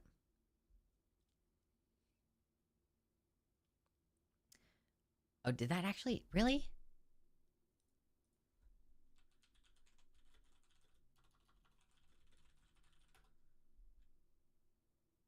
The Army Corps says Trump's California water release justified, despite the fact that we have a chatter saying that this flooded areas of rural California, flooded farmlands, almost kill people, wasted water that is reserved for the dry season. This is the wet season right now, and it's historically dry.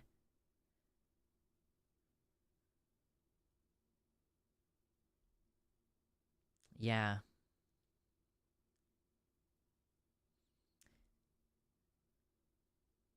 This person claims that the wildfires in LA were totally contained, and then the Trump admin ordered the release of all this water.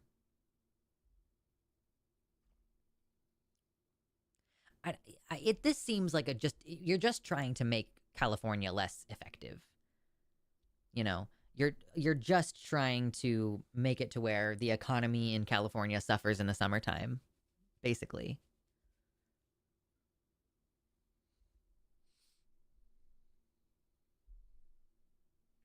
It's both because the uncommitted / weak-willed will capitulate easily and the crypto-fascists will use it as an opportunity. Yeah, totally. Trump's kind of already pulling an Andrew Jackson and ignoring court orders telling his people they can't do a lot of what they've already done. I saw that.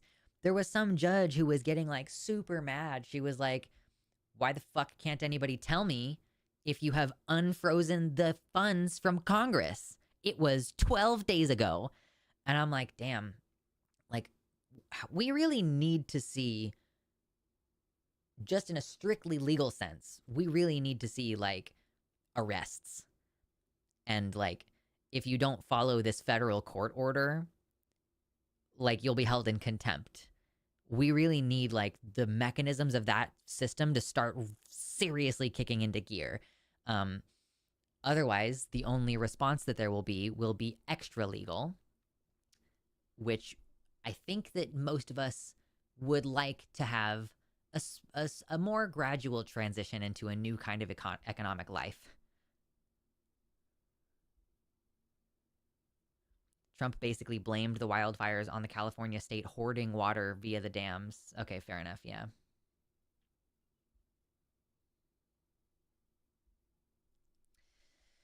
Oh god, let's just see. What did I have for today? What were some of the things that I had for today? Oh, this is my favorite. This is my favorite one. The Department of Human Services, I believe that's what this is. DHS? Oh, yeah, exactly, Viren, exactly. So, so you know that the United States government surveils all of its citizens, right? You know that. You know that. You didn't need me to tell you about the Patriot Act.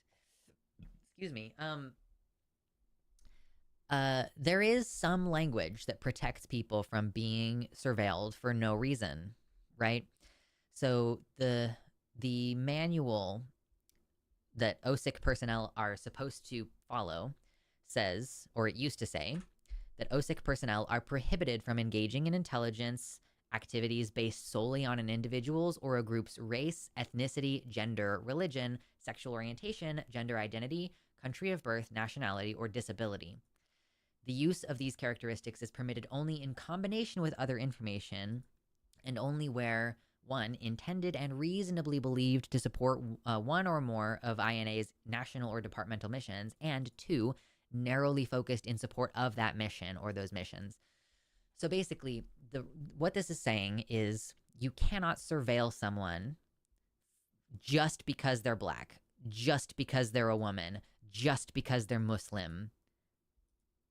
Right? And that's something that, you know, this is going to be like one of our major issues as a country is like the surveillance on Muslims, right? So you would need another reason. You know, they would also have to be talking to a known terrorist or something, you know? But they took out the sexual orientation and gender identity language. So now it just says race, ethnicity, sex, religion. Oh, it doesn't even say gender. It actually doesn't even say gender. Oh, it says sex. Okay, cool. I was like, so they took out gender, they put sex, religion, country of birth, nationality, or disability. So like basically, and this news came out this article is from the 26th, but I think that the first article that I saw was from the week prior to that. So in mid-February, officially, it's now legal to surveil me for no other reason than because I have stated that I have a gender identity and I have stated that I'm queer or whatever, you know? And that's like, and like surveillance is like, they can watch you and pull your shit and like, that's not good. That's scary. Which is why we should all try our best to keep our noses clean, you know? I want to be involved in my community, but I want to do things like volunteer at a homeless shelter. You know, I'm not trying to like foment rebellion or anything. I just want to live my fucking life, and hopefully protect other people. You know, but it's like now I'm like, well, shit. Do I need to be careful more about who I talk to? And like, of course, I need to be careful about what I say. We all should be careful about what we say. But it's just, man, like, quietly updated the policy manual, just kind of quietly made this update, removed LGBTQ plus identities from the section prohibiting surveillance based solely on immutable characteristics.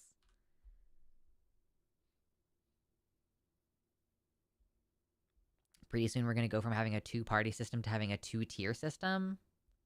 I'm not sure what that specifically means. I'm assuming you mean like the ruling class and then the subservient party. I want to start a school and own a bamboo farm. They should ignore me mostly, I hope. Right, that's the hope. The hope is that they'll just fucking ignore us. But that's the problem. That's the problem with the fascism, is that we're all just living our lives, and then us just living our lives becomes a criminal activity. That's the problem. And that's the problem with the concept of having a government like the one that we have now, is that that's even an option. That it's an option to just start fucking with people who aren't doing anything to anybody. Because that's the thing. We can all, and this is what the trap of the pick me is, thinking that you can do anything to get yourself out of the crosshairs. We can't do anything to get out of the crosshairs. I think if anybody asks me from now on, are you a boy or a girl, I'm just going to say I'm married. True. White male humans versus, and then the other subhuman tiers. Yeah. Because they're even coming out hard against women right now. I saw a discussion of like, or did the executive order actually go, that you're just like, we're not going to let people vote if their name on their license doesn't match their birth certificate. So, because that hits women, that hits trans people. Obviously, women are going to be the largest affected minority. Anyone who's gay married who took their partner's last name. Shit, I do know at least one man who took his wife's name when they got married. Those ones in particular aren't married anymore, I don't think. But like, yeah, like the setting the poor against the minority doesn't require the minority to do anything wrong. Yeah, fair.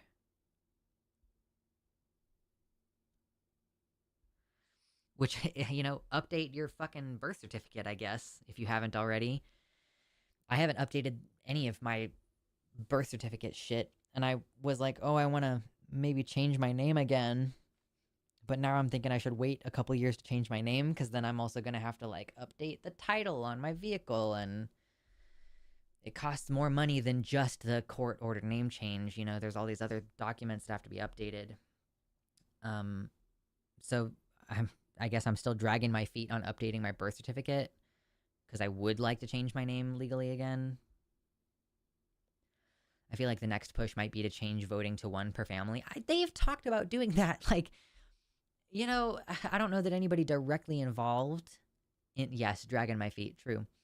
I'm not sure that anybody involved at the federal level has explicitly said that they want to change it to the 1 vote thing, but that's what the base has been saying. Like, that's what the fucking fringe has been saying, that they think that it should be 1 vote for household, that they think that they should do away with no-fault divorce. They want to take the right to divorce away from women. Which is dumb, because women straight up just murdered their husbands when they couldn't get married. Or sorry, when they couldn't get divorced. It's like, do you want more men to die? Because I'm just saying that that's what happens. I'm not saying I support it. I'm just saying, like, that is what women used to do. Was it Vivek saying that voting rights should be restricted to parents of children? Oh, man. I don't know. I will take your word for it if that is. Utah is a super danger zone for me with my XID right now. I am afraid to have my stuff frozen. I might wait at this point till after bottoms for sure. If things ever become normal again. Yeah, exactly. I decided not to get... I decided to put my gender marker on my driver's license to match my birth certificate, which I can't change. That's what I decided to do. I was like, I have the opportunity to get an X on my license, and that would be the most accurate, and it would be like a good representation of me, but it would not be safe. So I chose to just match my birth certificate. That seems like the best option. I don't remember if it was Vivek specifically, but I remember the argument was parents have a greater investment in the future, so they should be the ones to make those decisions. That is great, because I would just be like, oh yeah, Vivek, that means that anybody over the age of 60 shouldn't be allowed to vote, right? Because they don't have an investment in the future. They don't care. They're just going to die. They don't care. I'm not saying that I'm not saying that I support that, but I'm just saying that the argument could be made. I updated my birth certificate, but I'm worried they might forcibly reverse it. Yeah, no, like, in the state of Kansas, if I had updated my birth certificate before and then tried to get a new copy, they would revert the sex marker to what it was originally, right? So as long as you have a document, it seems like they're not going to come take it from you, but you know, if you need to send it in for any reason, they might keep it. Like, that's the problem with this whole passport situation last month. It was like people, it seems like, you know, people are getting their passports now instead of having all their documents held because Hunter Schafer. Oh yeah, let's talk about Hunter Schafer.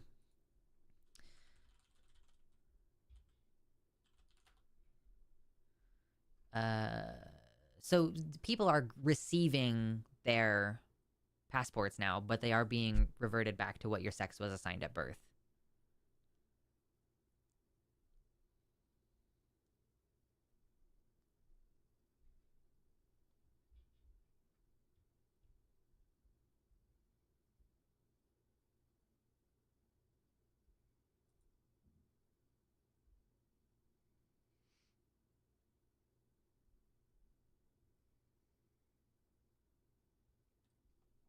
I hate people saying only people with children truly care about the future thing.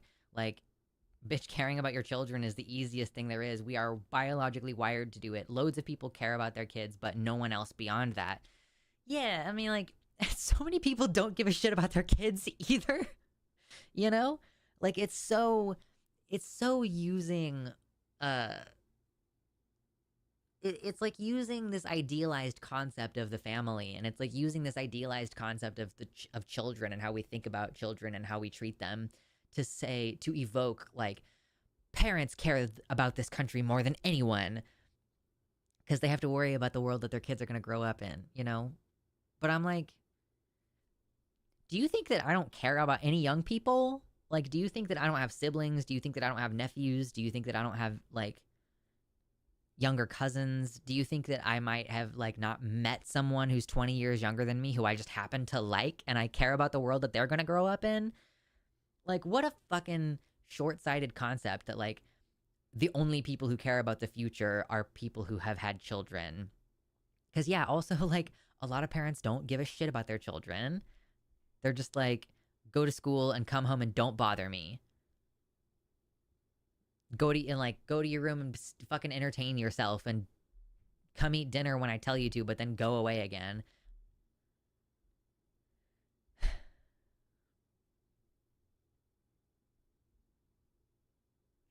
Yeah, looking up child abuse and neglect stats for the Bible Belt. True.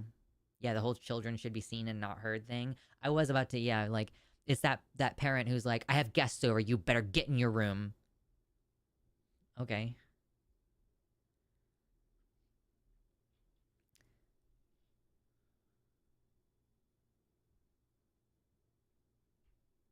Kyle Kalinske. All right, guys. Oh, gosh.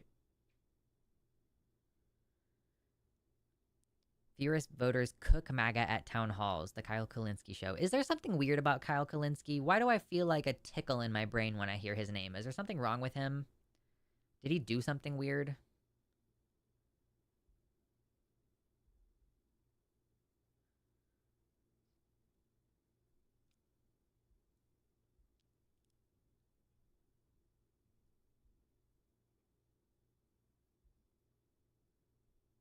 Yeah, telling me I don't care about the future. Why do I worry about it all the fucking time then? I don't trust men on the left generally. He used to be TYT but split off. Okay, I have that same tickle. Yeah, what's wrong with Kyle Kalinske? What did he do?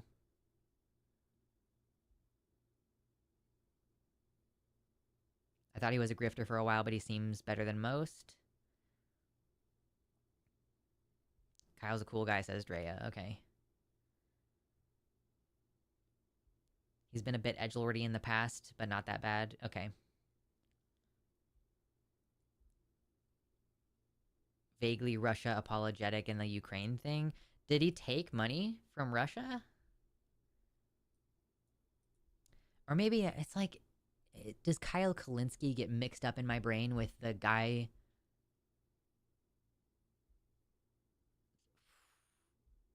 Does modern day debate still exist? There was a whole fucking explosion, wasn't there, with, like, one of the guys from... Maybe it wasn't Modern Day Debate. It was a very similar show. But, like, one of the guys, like, took the money and ran kind of thing.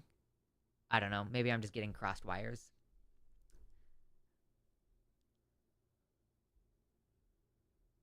I just never trust a Kyle. Fair.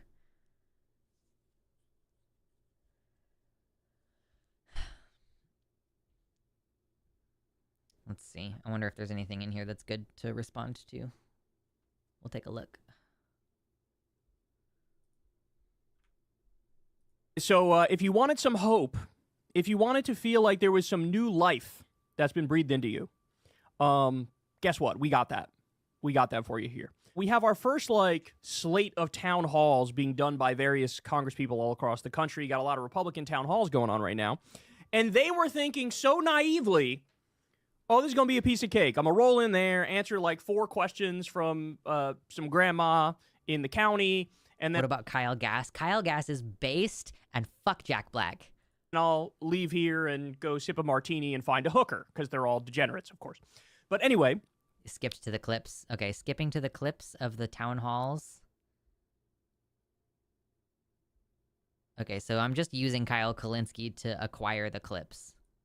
To do to rein in the megalomaniac in the White House.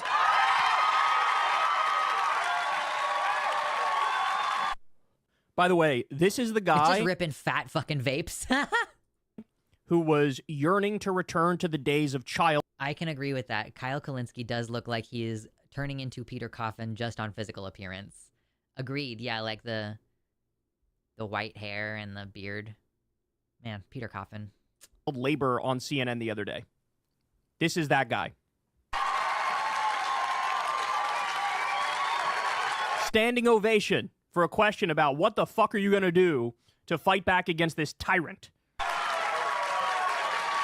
Now look at that room, bro. I want you to stop and look at that room. See, this is why I usually don't do this. This has happened a couple times where people send me links to someone else doing what I do, and I'm like, just help me find the clips. I don't want to react and have somebody else interrupting it just as much as I want to interrupt it. The modern day debates guy is literally a Christian nationalist. Oh, wow. Okay.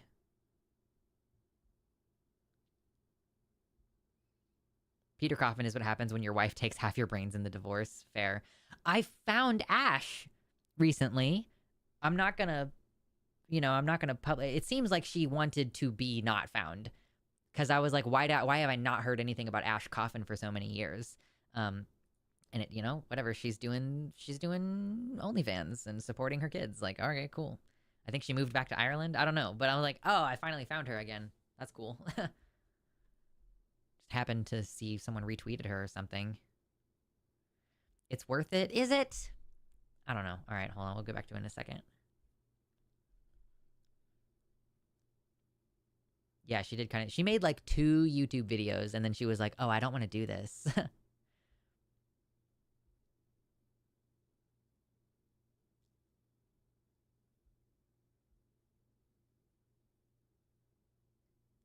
That's fun. Kitty says, I thought I was doing so good next to my siblings with my hair getting gray. I recently started finding fully clear hairs. Not white or gray, just colorless. That's awesome. That's kind of cool. Fine. That room, to me, looks very white and very old. In other words, the demographic that is typically supposed to be the most Republican-leaning. Yeah. A standing ovation to a question that calls Trump a tyrant and says, how are you going to fight back? Cool.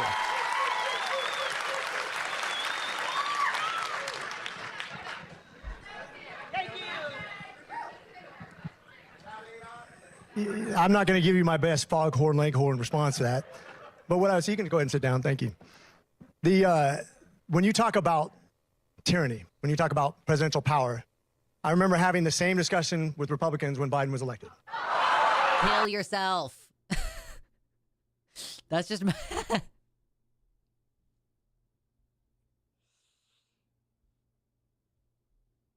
What are you doing to me? Not you. You guys. You're fine. What has the world done to me where my first reaction is just fucking kill yourself? Ah!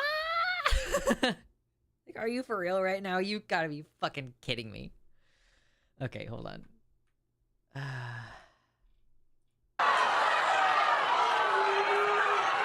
The funny thing is, this is the death. This administration is the death of the both sides fraud. Girl, I don't care about your opinion. I'm sorry. Out a picture of him wearing a crown, calling himself a king. Did they ever do that? No, I don't think they did. The funny thing is, you're sitting here and a lot of you would probably say those January 6s who are yelling just as loud as you. Oh my God. What? Comparing a room full of concerned voters who are just exercising their democratic... Dark woke rising, true. Yeah, that is a good point. Yeah, room full of old white people who are like, boo. responsibility. Comparing them to January 6ers. Why? Because they're both human beings? They have legs and arms and you guys have legs and arms. This is disgusting, bro. Have you guys looked in the mirror? Figured out what's going on with yourselves, bro? You're basically like the Proud Boys. You're basically committing... Yeah, going to my town hall, holding up a big placard with KYS on it. Fucking true. Treason by asking me reasonable questions. Oh my God. Yeah, like yeah, exactly. I'm gonna compare you to a bunch of people who did treason. Kick the bums out, bro. This guy, oh my God. Kick this guy out of office. Are you fucking kidding me?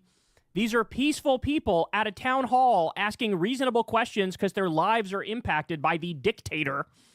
And you're like, bro, about Joe Biden, bro. What about, like, you're doing January 6th, the Democratic version of January 6th, bro? Which, by the way, again, that proves the death of the false equivalence lie, doesn't it? If this is the Democratic January 6th, well, then the fucking Democrats are about 1 trillion times better, aren't they? Asking reasonable questions at a town hall? Oh, my God. We're just getting warmed up, y'all. We are just getting warmed up, so we got another one here. This one is... Oh, man, I heard that they fired, like, all of Maddow's staff. Like, what, they're keeping her show on, but they're not, keeping it fully staffed? I don't know what the fuck is going on with that. And how, in this day and age, is the media doing badly enough to need to do layoffs?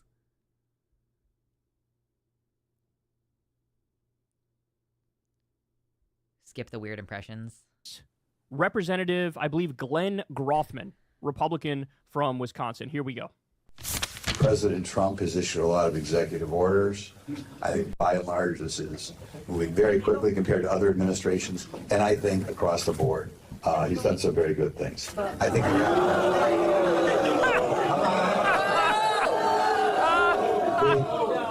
he's gotten rid of birthrights. I do think it's funny that this town hall has these like green and red plates so they can hold up agree or disagree, and they were like, boo!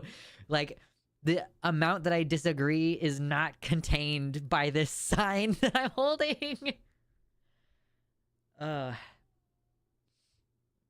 have fun. Go diggy diggy hole.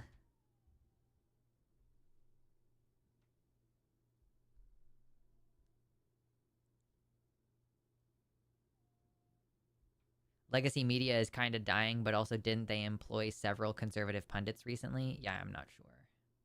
Citizenship.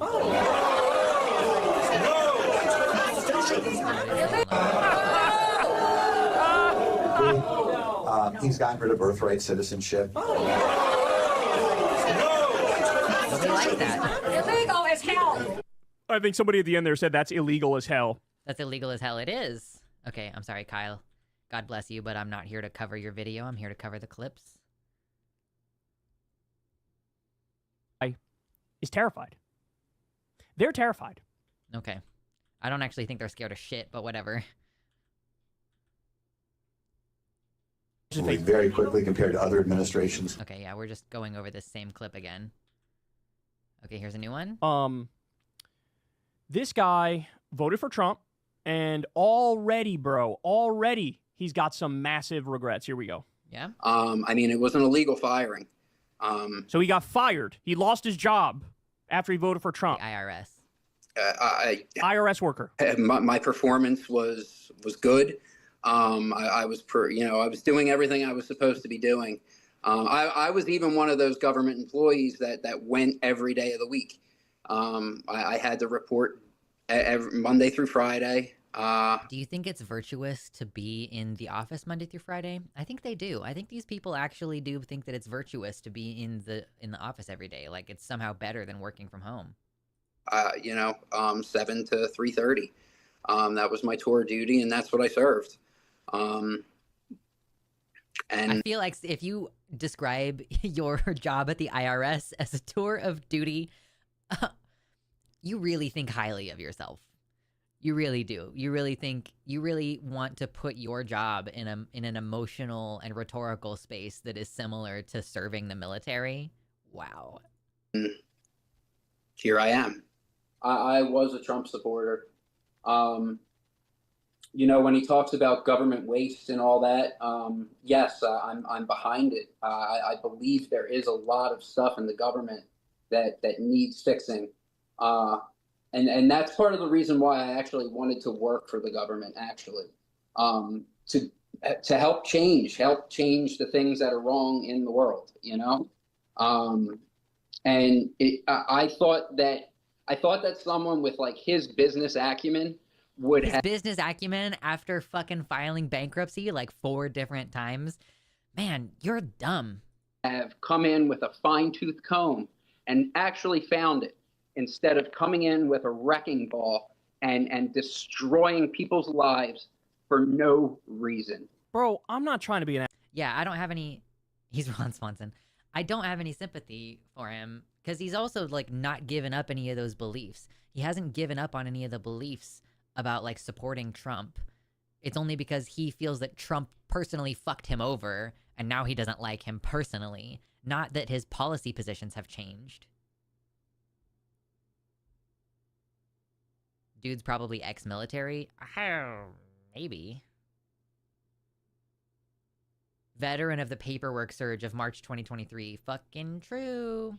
Yeah, and we talked about this last time on stream. We went over Rebecca Watson's video about like, are we going to accept former Trump supporters into, you know, the resistance? And it's like, no, not unless you've demonstrated that you actually believe any of the shit that we believe, and not that like once you're comfortable again, you're gonna turn back against all the people that helped you get your shit figured out.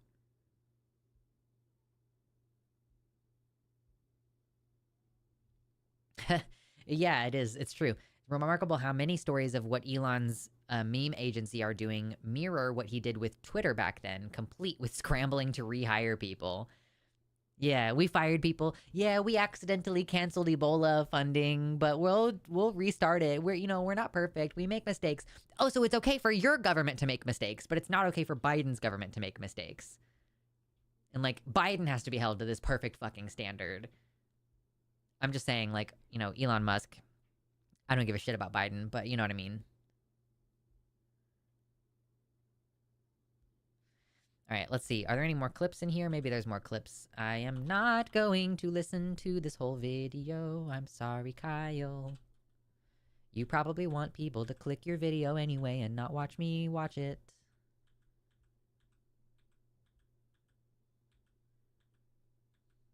This is just a whole lot of him talking. Okay, here's another clip, maybe?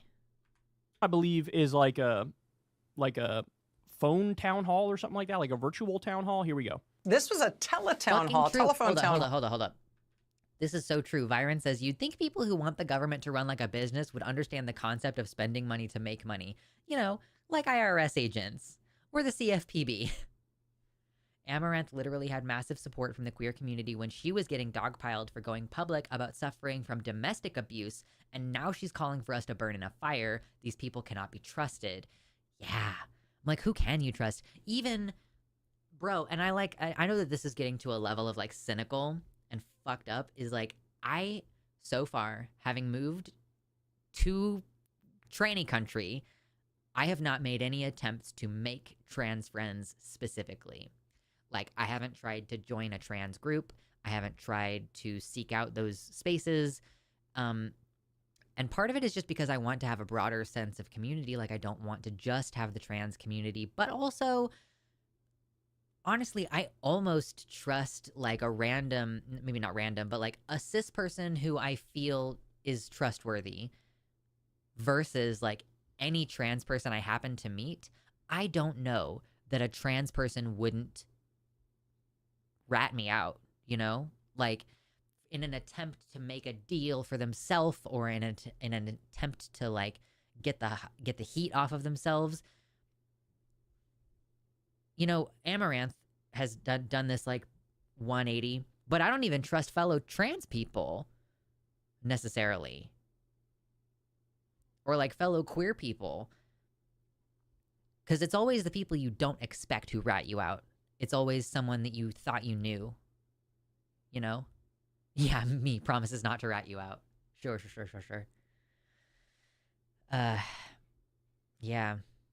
But like, and to be fair, like I have a public platform and I don't have any plans to change the fact that I have a public platform. I want to talk about different stuff, but I want to talk about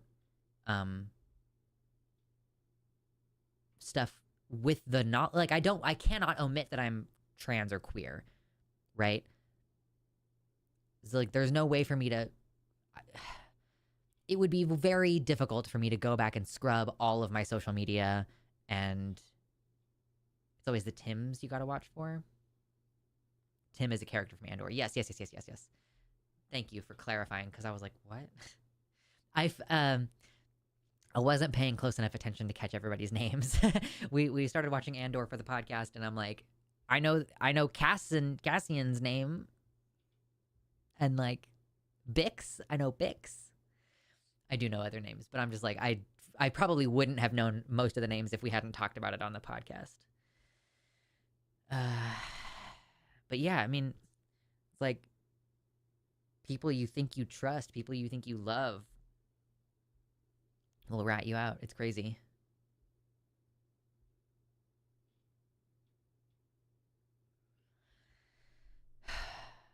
All right, let's keep watching this, whatever. Also last night, this was Republican Congresswoman Stephanie Bice of Oklahoma. I'm a registered Republican voter and retired active Army officer. How can you tell me that Doge, with some college whiz kids from a computer terminal in Washington, D.C., without even getting out into the field, after about a week or maybe two, has determined that it's okay to cut veterans' benefits? I think a couple things. Let me give you an example. Did you know that the VA was in charge of payments for illegals for housing? Basically, the VA. No, I'd like for you to send me. Could you send me that reference so I could research that? Because no, I'm not aware of that. And I would tell you that that's a red herring, a false flag. If you're throwing that kind of political stuff up, trying to cut veterans' benefits, that's very alarming to me. Okay, this is an important moment, y'all. That's a good point. I am appreciative. We live in a day and age now where, because of the internet and because everybody has a phone in their pocket practically, you are, it's not like back in the day where you would like send a letter, now it's like, I want you in real time now to explain yourself now. And then they try to do some bullshit and they go, blah, blah, blah. And no. You are putting up a red herring. That is bullshit. You are obfuscating. You are lying. We need more of this. Like, I don't know what it's going to accomplish per se, but we need people who are just willing to call out the bullshit right now. Right now. Don't fact check it in 20 minutes. Right now. In the moment. When they say the bullshit. Call it out as bullshit. I really appreciate that. Okay, Kyle, are you talking? I'm going to move past you talking. Again, I'm sorry. I love you.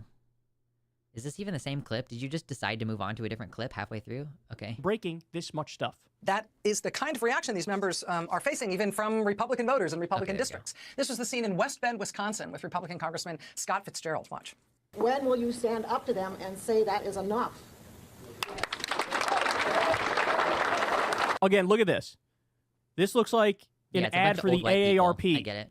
Old white people, and they're like, hey man, I'm sick of this. This is a demographic that is overwhelmingly Republican. The end result of the fraud and abuse that has been discovered already. Look at his face. Deer in headlights. There ain't no fraud being discovered, bitch. There ain't no abuse being imagine having an entire room full of people like, man, the mob is scary. You know what I mean? Like, I don't know if this guy is really feeling any type of way about anything, but like, for you to lie overtly and say, oh, all this abuse has been discovered, and then for everybody in the room to be like, no, and they're getting madder and madder, and there's a lot of them in the room, boy, the mob is fucking scary. You don't want to be on the receiving end of this emotional energy. It's not good. Kyle, again. See, Kyle keeps doing the same thing that I do. He's like, I'm going to go back to full screen now and talk to you.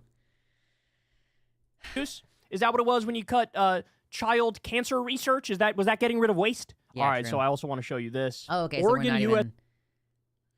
Oregon U.S. Representative Cliff Bentz tried to make it through his usual routine on Wednesday, February 19, at his town hall in La Grande, but the crowd was not having it. Residents from Union County and across Eastern Oregon, really, filled nearly all 435 seats at Eastern Oregon University's Mackenzie Theater for the opportunity to address the Republican from Ontario.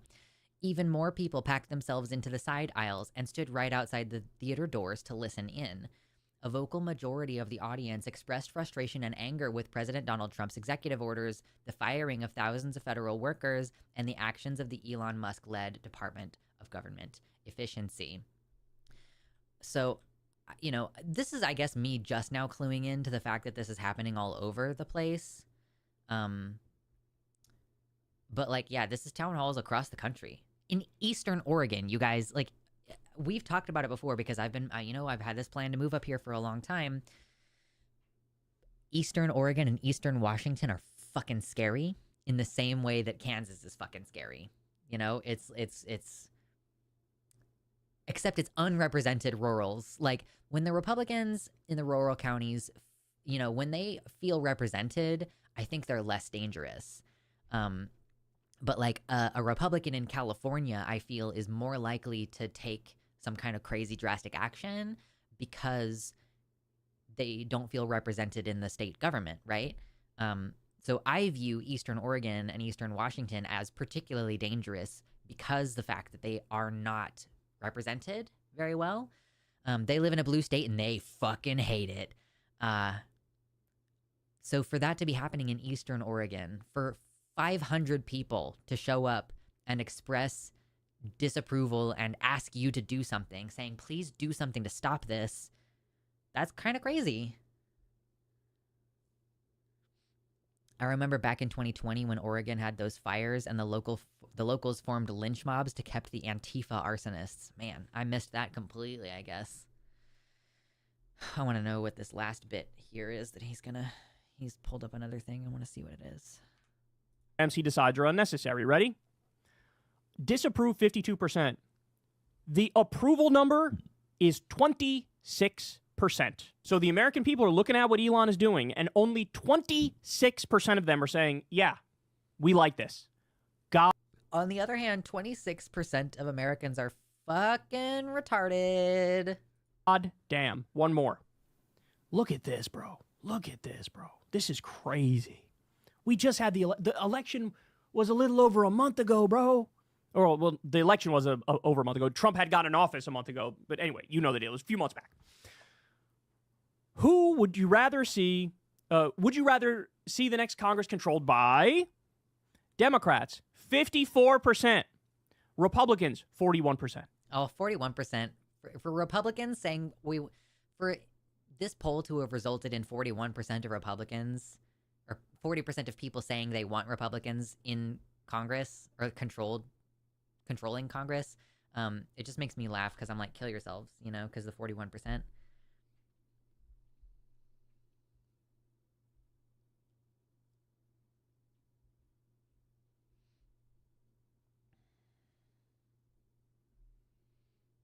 I hate how often he says bro. Kyle Kalinske says bro too much for Melena's taste. 26% is lower than Trump's approval immediately after his January 6th insurrection. Wow.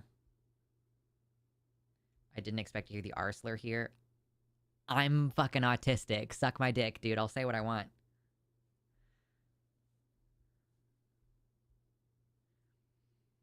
Yeah, people kind of get things twisted a little bit. I'm trans, but I'm not, like, annoying. Yeah, oh shit, new 41% joke just dropped. I know, I'm spicy today, listen. I don't know, man. It's like people are like, only 26% of people approve. But I'm like, how do 26% of people approve? They must not know what's actually happening.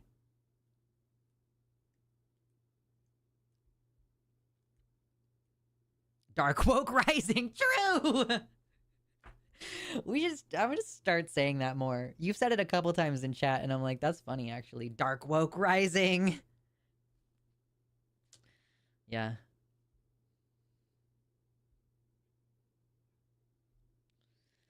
People are literally proving they cannot care about anything until it affects them. I mean, that's true. But I mean, I don't know. Again, we've talked about this before. Like, I don't know how much I can personally hold people responsible for not going out of their way to inform themselves. You know? Like, I have a lot of time on my hands. I'm like self-employed. I work at home. You know, I have a lot of time to like update myself on what's going on. And I've turned it into my job. Like, that's like why I started doing this job, was because I'm like, I'm already thinking about all this shit all the time. I might as well talk about it, right? I wonder if Anime Kitty's even still here. Like, I have a lot of time to update myself on this, right? But if you have kids, if you have more than one job, you might not have time, much less energy, to educate yourself about these things, right? Like, I think most people, they come home after working a double and they come home and their kids are fucking screaming and throwing shit and they're like, oh my God. And then they want to sit down and watch a TV show, right? They're not they don't care. Like, so many people don't vote because they just don't have time and they don't know enough to vote. And like, that's why poverty is bad for a democracy, because you have uninformed people who are either voting badly or they are not voting because they're desperate and they have other shit to do. So it's like, I have a hard time holding people personally responsible in this day and age with like having to educate themselves and like which news sources are trustworthy and all this, you know, like, it's like, if you don't know what's happening, how can you be against it? If all you're seeing is this mainstream media reporting on what Elon and Trump are saying directly without pushing back on it ever, then yeah, you're gonna probably come away with like a fucked up representation of what like the country looks like. I was more jabbing at people who did vote. Yeah, sure. I mean, yeah, there's like a lot of different types of people being represented. But I do see, you know, there's this thing happening where someone's like, I voted for Trump, but now my government contract for my small business has been canceled. I'm so mad now. It's like, okay, you clearly just never thought about what DEI means. You are the E. If you're a small business and you're receiving subsidies or you have a government contract, you are the E. That's the equity part. But again, it's like, people don't think about this shit. And like, I get it. People are so consumed by their own personal issues that they just simply do not have time or energy or whatever. It's a burden on me that I have the time to. I'm genuinely trying to draw better boundaries around my phone and my computer. I've only really started this within the last couple days, so it's really hard. But I'm like, I'll just pick up my phone and just be on my phone. And I'm like, what am I doing though? I would like to use my computer and my phone when I need them for something and try to like only use it when I have a specific thing that I need to do, you know? But like, that is just not the case most of the time. I'm like, I'm just fucking on my phone. Like, I have enough free time. I mean, it's not to say that I'm neglecting some of my responsibilities, probably. I probably could have my rental could be probably like more set up and fleshed out, except that I have like the time to spend on Twitter or Blue Sky or whatever. Voting badly is by current design. Yeah, exactly. Being 15 points underwater in a month is pretty funny, though. Yeah, no, it is pretty funny. Right, it is. I'm wondering how many people are regretful of their vote, just like with Brexit. How many people would have voted differently, or how many people would have showed up to vote if they knew what was going to happen?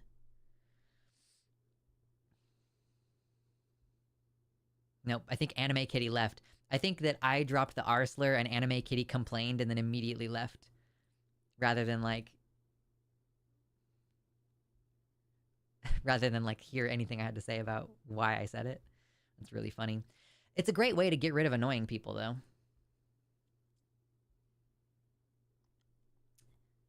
We've forgotten how to sit with our thoughts or even just routing our boredom into something more productive than doom scrolling into YouTube. Yeah, I really would like to be bored more. I think that boredom is what allows you to be creative. Boredom is what allows you to notice that things around you need to be done. Because I'm starting to experience this. I live with 2 other people who probably also have ADHD, and I'm the only one who does things. And it might be a thing where I'm like, okay, I can't be the only one doing things. Like, I need y'all to, like, open your eyes and look around a little bit, right? If there's something in the middle of the floor, pick it up. Like, you know what I mean? Like, definitely, like, having that struggle. And I think that it's partially because, and it's no fault of theirs, but because there's always some stimulation waiting. And when you're ADHD, it's addictive. I struggle with substance abuse and with eating too much and with scrolling too much because I don't regulate my fucking dopamine correctly, I guess. Like, that's kind of what we have concluded is the operative thing that makes people have ADHD. Like, I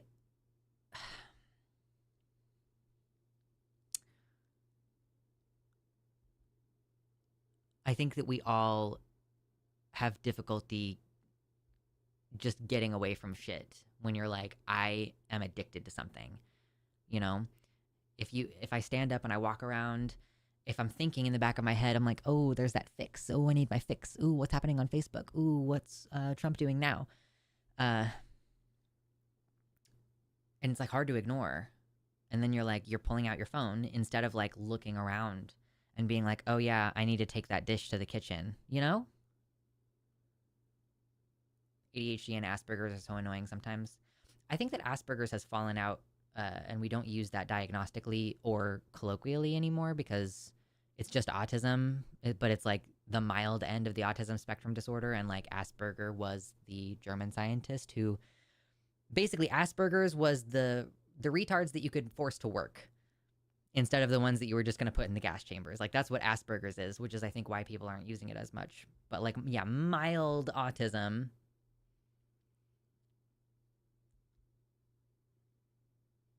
I think of myself as a frozen poo knife. Yeah, absolutely.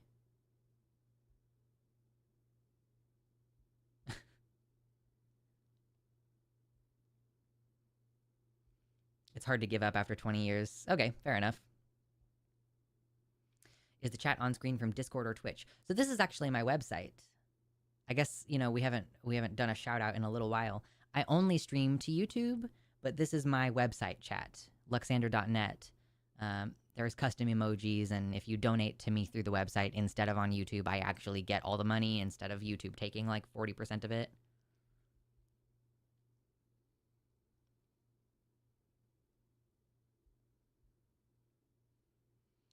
I quit smoking and have ADHD, and I feel like a superhero now. That's awesome. Yeah, I found it really difficult to quit nicotine. For sure. It's true, the cool people donate directly. My 20-year autism habit. I remember when Elon Musk announced he had Asperger's while hosting SNL and said that made him the first autistic host of SNL, and I was like, bitch, Dan Aykroyd.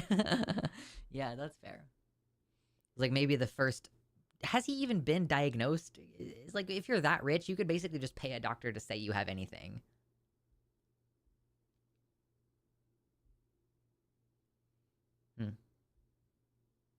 More moolah. The kitty... So let me just reiterate to you that I picked up the cat earlier because we hit $100 in donations earlier. And then I increased the amount because if we do 200, then I'll pick him up again. But he, like, left the room, and then he came back, and he's here again. And he's just curled up, and he's doing this thing where his hand is like this over his eyes, and it's very cute.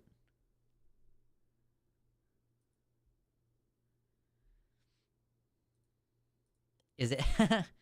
Is it mean that I giggle at the word Asperger's? No, I don't think it's mean. It's like burgers of ass. Asperger's.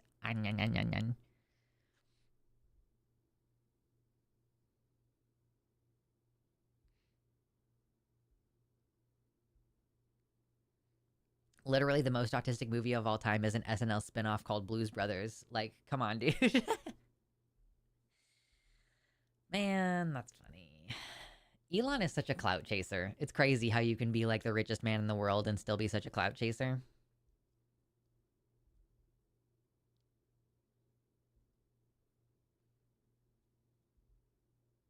It's ass burgers. Burgers of ass. I know he's so eepy. The kitty's so eepy. We're very close to getting 69 likes on the stream, by the way. I would enjoy that very much. I eat Asperger's, true. It's like when the straights try to get in on eating ass. Like, stop it.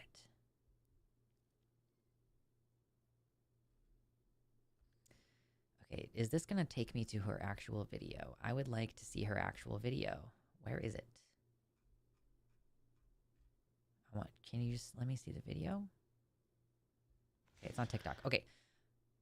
Quiet, you beautiful woman. I'm gonna drink some water.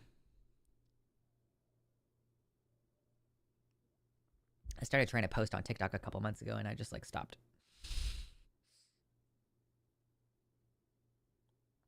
Did his biographer describe him as a psychopath? I don't actually know. Bootyberg. Being the richest man in the world allows you to run around on stage with a chainsaw and people still clap for you. Yeah. Okay. What does Hunter have to say? Hunter Schafer. She's an actress. She was in Euphoria, which I haven't seen. She was in The Ballad of Songbirds and Snakes, which I did see. There's rumors about her being Mystique.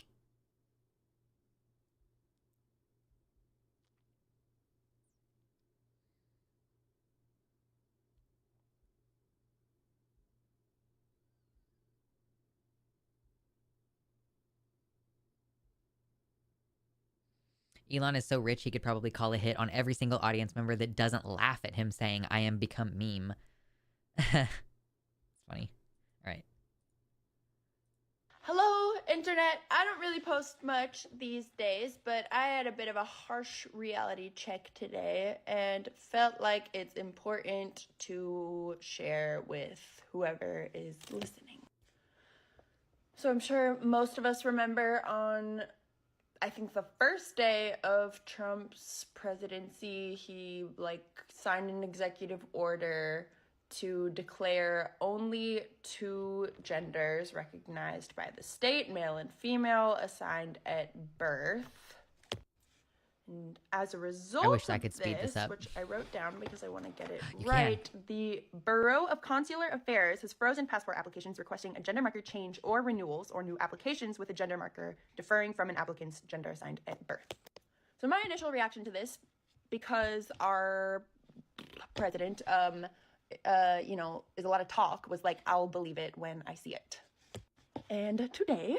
I mean, I understand feeling that way, but it's like a FAFO moment, you know? I saw it on my new passport mail. So now to specify, my gender markers were first changed in my teens when I first got my driver's license, and then passports following all have been female since then. She's never had a passport that says male, ever, is what I'm getting from this. Hasn't really been a problem. However, last year when I was filming in Barcelona, our car got broken into and my bag got stolen, and inside of that was my passport, which was supposed to last me up until my 30s. And so I got an emergency passport, which was very simple at the time. It's basically just a copy of my old passport, but temporary and only supposed to be used within the year. So as soon as I got back to the States, I had to get this fixed and get it replaced with I can never feel cringe again thanks to Elon. The threshold is just too high. True. Proper passport, which I went to the Federal Passport Agency today in LA and did. I've had to do this one time before. No part of the process was different. I filled everything out just like I normally would. I put female, and when it was picked up today and I opened it up, they had changed the marker to mail. And I'm not making this post to fearmonger or to create like drama or... I do think that we kind of should stop using the term fearmonger in this day and age. Like, I guess what Republicans are doing is fear-mongering, but, like, I really think that we should stop using that term when we describe anything that is happening on the left side of things. Like, I just personally think that it is silly. And, like, even just saying, oh, I'm not trying to fear-monger, you're capitulating to people who are trying to say that you're doing something that you're not, right? Like, okay, here's my thing. Sometimes fear is a justified emotion. This is something that I think a lot of people don't get. Like, if you're anxious all the time for no specific reason, there might be a problem where you're experiencing fear without justification, right? But, yeah, if you're just being honest about the world, how could you call that fear-mongering? Like, how could that... It just, like, things are scary, right? Like, if things are scary, it's appropriate for us to say things are scary. If there is a monster living near the lake, then it's like, don't go outside at night. That's bad. You'll die. You know, like, there sometimes is a justified moment for fear. If you've never seen a monster outside and there have been no strange animal deaths lately and, like, there's nothing weird happening, then yeah, that fear is unjustified. But if there's evidence, then be afraid. Sometimes fear is the correct thing to do. I am the monster, true. Yeah, the GOP fearmonger, and arguably too much, and then look where that's gotten them. They have full control of the government. Yeah, it seems like a highly effective tactic, TBH. Receive consolation. I don't need it, but I do think it's worth posting to sort of note the reality of the situation and that it is actually happening. And I was shocked. Because I don't know. I just didn't think it was actually going to happen. And, like, I want to acknowledge my privilege, like, not only as a, like, famous or like, celebrity trans woman who is white and thin and can adhere to, like, contemporary beauty standards, and I can participate in all of that, and I pass, and it still happened. Yeah, you're not exempt. And, yeah, I never had my birth certificate changed, so this has led me to believe that I think the agencies who are in I think charge... even if you had changed your birth certificate, that's the thing now, is like they have a record of your original birth certificate. Your new one is considered an amended birth certificate. Of passports and this sort of thing are now required to cross-reference birth certificates, or I don't know exactly what, or what changed as far as the processing goes, but this is the first time, excuse me, this has happened to me. It was adorable. Since I changed my gender marker. We're coming up on a decade now or something. And I do believe it is a direct result of the administration our country is currently operating under. Hunter is also a public figure. They may have made a point of getting her, possibly, to be like, yeah, even this beautiful young woman is not exempt. I guess I'm just sort of scared of the way this stuff, like, slowly gets implemented, because things just sort of, like, start happening, I think, as we've seen in, like, historical rises of fascism and this sort of, everything that this new administration kind of represents. There's a lot of talk, and then things start happening, and we start to normalize the circumstances we're under. And I just feel like it's important to share that it's not just talk, that this is real, and it's happening. And no one. I really want her to talk about how this is going to complicate her international travel now, you know? Like, that's one thing that I feel like, it's one thing if your documents they say whatever, but, like, talk about the practical impact that's going to have on you. No matter their circumstance. Like, there were countries that she could have safely traveled to before that she can't now. You know what I mean? Or how wealthy or white or pretty or whatever is excluded. This is real. I also want to say, I don't give a fuck that they put an M on my passport. It doesn't change really anything about me or my transness. True. However, it does make life a little harder. Personally, I haven't tested it out yet. I'll find out next week when I have to travel abroad for the first time with my new passport. But I'm pretty sure it's going to come along with having to out myself to like Border Patrol agents and that whole gig much more often than I would like to or is really necessary. And this is just my personal circumstance. And thinking about other trans women who this might also be happening to, or other trans people, the list only gets longer as far as the intricacies that come along with the difficulty that this brings into like real life shit. Yeah. This is getting very long, but I just want to say trans people are beautiful. We are never going to stop existing. I'm never going to stop being trans. A letter and a passport can't change that, and fuck this administration. And I don't really have an answer on what to do about this, but I feel it was important to share. This is real. So, yeah, fuck. Yeah, fucking fair. Man, God bless her. She's awesome. But yeah, I appreciate her taking the moment to be like, yeah, I'm gonna... She also has to put her passport info on her flight info, so her ticket will also say male. Yeah, I'm like... Yeah, it's stupid. What purpose does it serve? Who is it helping? Nothing and no one. We need to find a way to combine sincerity being cool again, as well as terrifying people about what is coming and coming fast. I mean, fair, yeah. I can understand and even agree with not wanting to resort to demagoguery and fear-mongering as tactics, but if you're not ready for your opponent doing the same thing, it's like arguing with a bank robber mid-robbery about how unsafe that gun is. Yeah, well... Okay, so... I guess I haven't really thought about the definition of fear-mongering before, but I'm going to think about it a little bit now. Fear-mongering, to me, regardless of the explicit definition of the term, implies that facts are being manipulated or that you are outright lying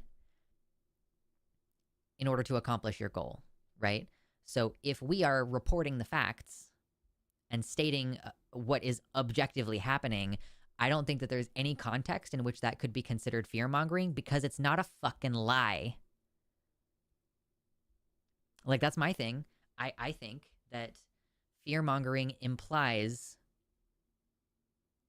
obfuscation, to, just put it briefly.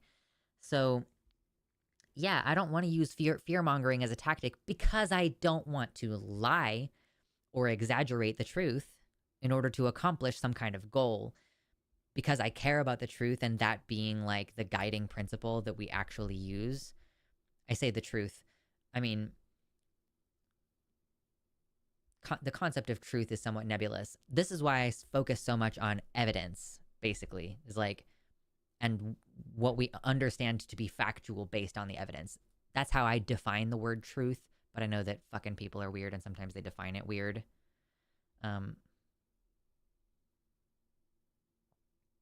They go fearmonger, we go complete abject terror. That's the worst part about this whole thing. The right relies on lying, and the left could just be like, yeah, just look at everything happening here.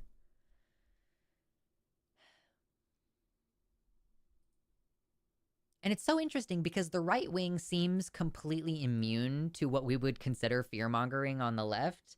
Like, we're like, a bunch of teenagers are gonna try to kill themselves if we don't provide them with this care.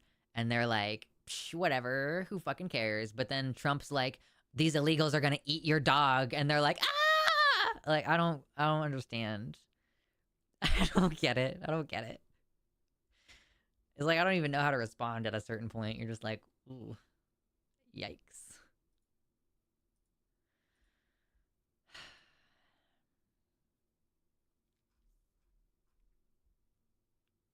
Okay, I do have at least one. Oh man, maybe I have even like 2 things left. Where am I?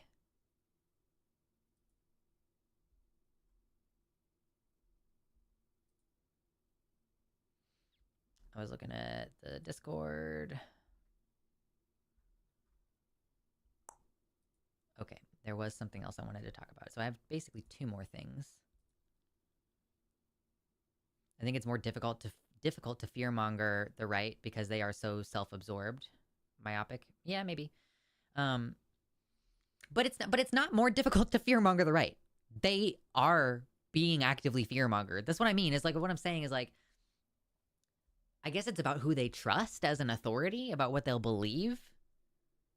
You know, like, because if we say, look at all these statistics showing that trans kids try to kill themselves, and they're like, who cares? You know, which is that's like a factual. We can point to it. We know it. Like, it's true in the sense of like backed up by data. But then yeah, like this, just like they're eating the dogs, and they're like, I'm gonna piss myself. Like it's clearly possible to fearmonger them. I guess it's just about who they consider an authority.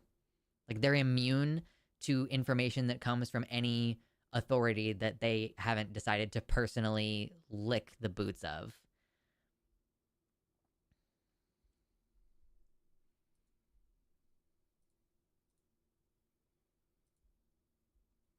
I feel like you gotta just drop the R slur every once in a while to keep the community clear of fucking annoying people. I don't really do it on purpose for that reason, but I think that it has the intended effect. Yeah, and when these things align with their preconceived beliefs. Lefty fear-mongering worries about other people. Right-leaning fear-mongering is about the threat to them personally. That's why ours doesn't work. They have to care about other people in order to feel that fear. Oh, that's true. Yeah, that's true. Andrea also adds the fear-mongering of the right is about them. They're coming for your children and your jobs, but they don't care about a bunch of random kids. Yeah.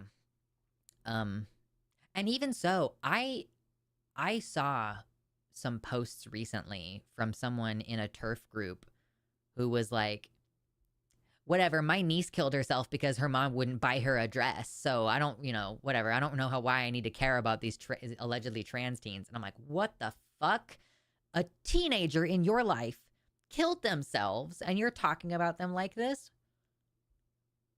Like, these people will genuinely, like, have their kid kill themselves or a close family member kill themselves. And they'll just be like, whatever. Like, I think I'm just gonna stop. I was trying to find a way to say what I wanted to say, and then I'm just like, I'm gonna stop, actually. I think it's a good choice. I don't know what you do with people like that. This is the thing, is like, what do you do with people like that? What do you do with people who are like, I don't give a fuck about a 13-year-old girl in my family killing herself, and I'm going to extend that lack of empathy to a bunch of other teenagers because I personally think that they took this drastic, like, for you to flatten the entire situation to because her parents wouldn't buy her something, like, first of all, you didn't know that kid very well, I guess. And also, you didn't care about that kid very much. Like, what do you do with those people? I mean, like, one of my thoughts is, like, a lobotomy, traditional. Let's go traditional with a lobotomy, But, like, the kind of lobotomies that we give cows.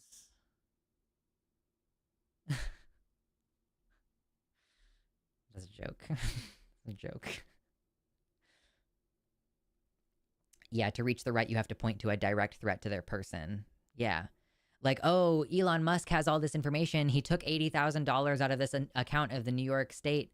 What's going to stop him from taking money directly out of your account? It's such a crazy thing to be concerned about. Genuinely, I was like, which bank account have I had my tax return put in before? Does that bank account have very much money in it right now? Like, those are the kind of things that I'm wondering. I'm like, genuinely, like, am I about to lose all of my money?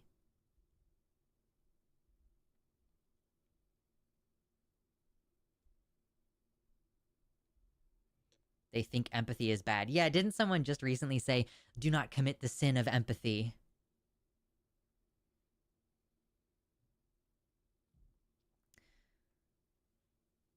Another element of fear-mongering on the right is the essentialism, which makes it super easy to consume when you're not very learned. That's also a good point, is like making this easy to consume, making the content easy, making the language that you use easy. Like using the word tax instead of the word tariff. Excuse me. They really do simplify things all the time. They're like, the left is killing babies. And we're like, well, technically it's like a zygote. And like at a certain point in development, it becomes a fetus. And then it's typically like right around when it's being delivered that we actually consider it a baby. And like, it's not even illegal to kill a pregnant woman. I mean, it's illegal. What I mean is you're not going to get caught for 2 killings if you kill a pregnant woman who is like pre, 6 months or whatever. Like, yeah, I don't know.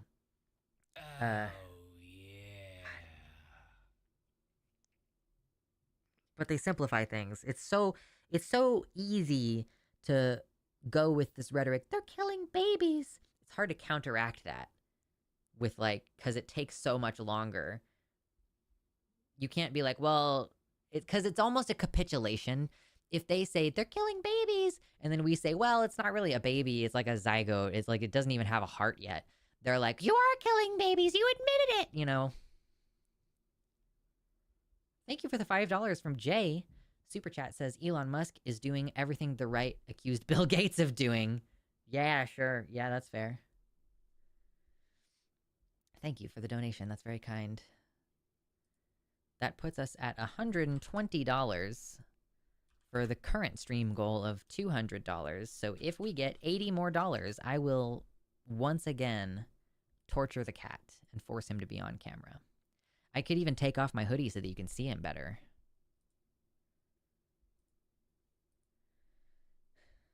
Yeah. Yes.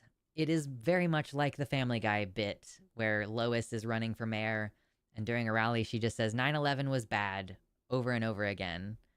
Yeah, and everybody cheers.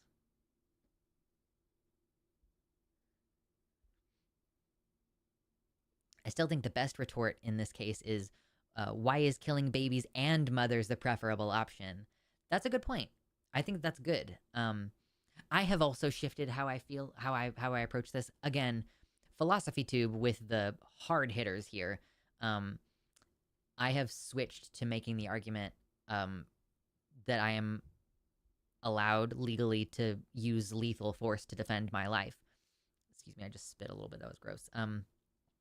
But I've stopped trying to make the argument, it's not a person, it's not a baby or whatever. And I'll just say okay, it is a person, but it's a person living inside my body. It's a person who will consume my life energy for the next several months and potentially kill me when it tries to claw its way out of my body. I will use lethal force. I will kill that person. That's kind of the way that I've started talking about abortion because I think that it's more effective. I do agree that that's a good point, though. If they're like, the left is killing babies, and it's like, okay, well, the alternative to killing babies is killing babies and mothers, so, which is worse, really?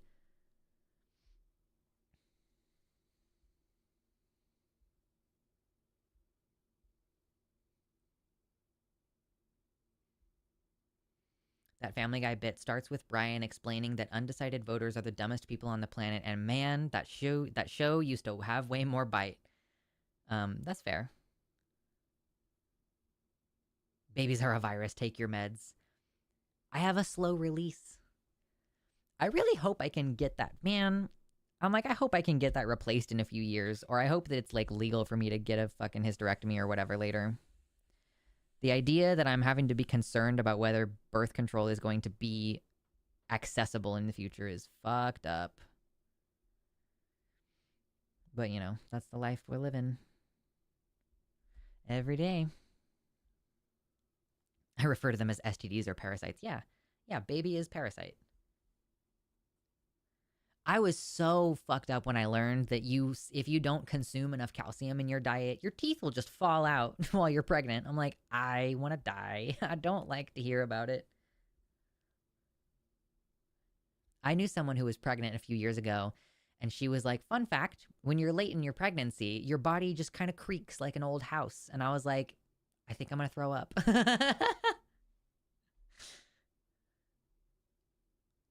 I tend to refer to MAGA voters as the least common denominator. Yeah, I think that's fair. Yeah, the right wing succeeds because it appeals to the dumbest people in our country. Yeah, basically. Yeah.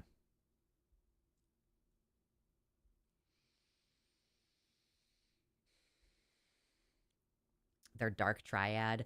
I don't really like this thing that we do where we like we're talking about people we don't know and we accuse them of being narcissist, Machiavellian psychopaths. I'm like, that all honestly feels like deranged behavior a little bit to say that a person who you've never met, and like, because part of my problem with labeling people as narcissists is that it's a thought terminating kind of comment, I think. Not a thought terminating cliche. Perhaps it will become one. But it feels to me like that saying someone is a narcissist is like closing the book on talking about their behavior. And it also is essentialist because it implies that people are fundamentally fucked up in a way that is impossible to rectify. And so I don't really like doing this whole dark triad. Oh my God, he's a psychopath. Oh my God, he's Machiavellian. And somebody else in chat also mentioned that the person who wrote Elon's biopic or whatever said that he's a psychopath. And it's like, these terms, it's helpful for predicting behavior.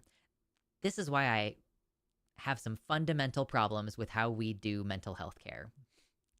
Like, for the dark triad to be like, I don't know, it's sure, if you're sitting there with a client and you diagnose them, that's one thing. But like, it's just, we throw this shit around really loosey-goosey in a way that I think is deeply unhelpful. And I think is basically like, first of all, we're pathologizing people we've never met. And second of all, we're essentializing them down to an immutable trait in a way that makes people feel like, well, we don't know how this happened. Some people are just fucking Machiavellian, you know? Like, and like, I think that it prevents people from being able to recognize that anybody can have traits that are called narcissistic at times. Like, people go through phases of life, right? And sometimes you will do things that are very selfish, and somebody who doesn't know what the fuck they're talking about could call that narcissism or call it abuse or call it whatever. And like, I just think that there's a watering down of these terms being thrown around in society by people who don't know what they're talking about. And like, for mental health professionals to perpetuate that stigma, I am deeply concerned by. Like, we just had a little kerfuffle on Blue Sky about someone making a professionals, medical professionals, you pronounce biopic the way I hate, sucks to suck. No, I don't know. I actually think that was something I heard people say, biopic, and then I read the word biopic, right? But yeah, there was a recent kerfuffle on Blue Sky where a couple of actual mental health professionals had created a list of people on Blue Sky that was like, these are people who have cluster B disorders and are abusive, right? Yeah, it's the therapy talk thing all over again. Like, yeah, to just say like people you've never met in a community are cluster B abusers. Like, I don't like the way that we do this, and like that there are mental health professionals out here doing this, calling people they don't know cluster B, taking several different disorders and reducing it down to cluster B. Like, that's all you need to say about this is cluster B, whatever. And to call them abusive when like borderline behaviors in particular are like called abusive in contexts in which I don't think it actually is abuse. Yeah, so I don't know, man. It's the way that we talk about narcissism or psychopathy or sociopathy or antisocial personality disorder. Like, I think that that's bad for like everybody. I think if you personally understand it well enough to be able to diagnose someone, that's great. That's great. But I feel like this is a really poor framework to use to discuss like a bunch of traits that people, it's not even like traits, you know, like people biologically care about people close to them, you know? So can we call it narcissistic Machiavellian refusal to engage in empathy if a broader construct out of our control has constructed in-groups and out-groups that we happen to fall within? You know, like, why would you call it, like, I don't know. You could say it has, like, it's a really selfish way of living life. Like, sure, but I just find the pathologizing language is really fucking bumming me out. I reported that list and blocked them, and now I'm on it. I didn't check. I assume that that is also what happened. No worries, Sophie. I'm not trying to dog on you either. I'm sorry if I came across that way. I'm just like, it ties into a lot of feelings and thoughts that I've been having for like a while. And I've talked about it, you know, shit. When we talked about Poppy and Xena, we talked about these type of things and the process of diagnosis and labeling people we don't know with these things. And we also talked about it with James Somerton and people all accusing him of being a narcissist. And we also fucking talked about it with Sophie, Sophie from Mars. Like, we have talked about this because it's something that bugs me every single time we're talking about someone with abusive behavior. The essentializing language comes out. It's an academic theory, not a diagnosis. Right, yeah. Yes. It's not like dark triad is itself not a diagnosis, but it contains within it other diagnostic terms that people do use and weaponize in that way. Yeah.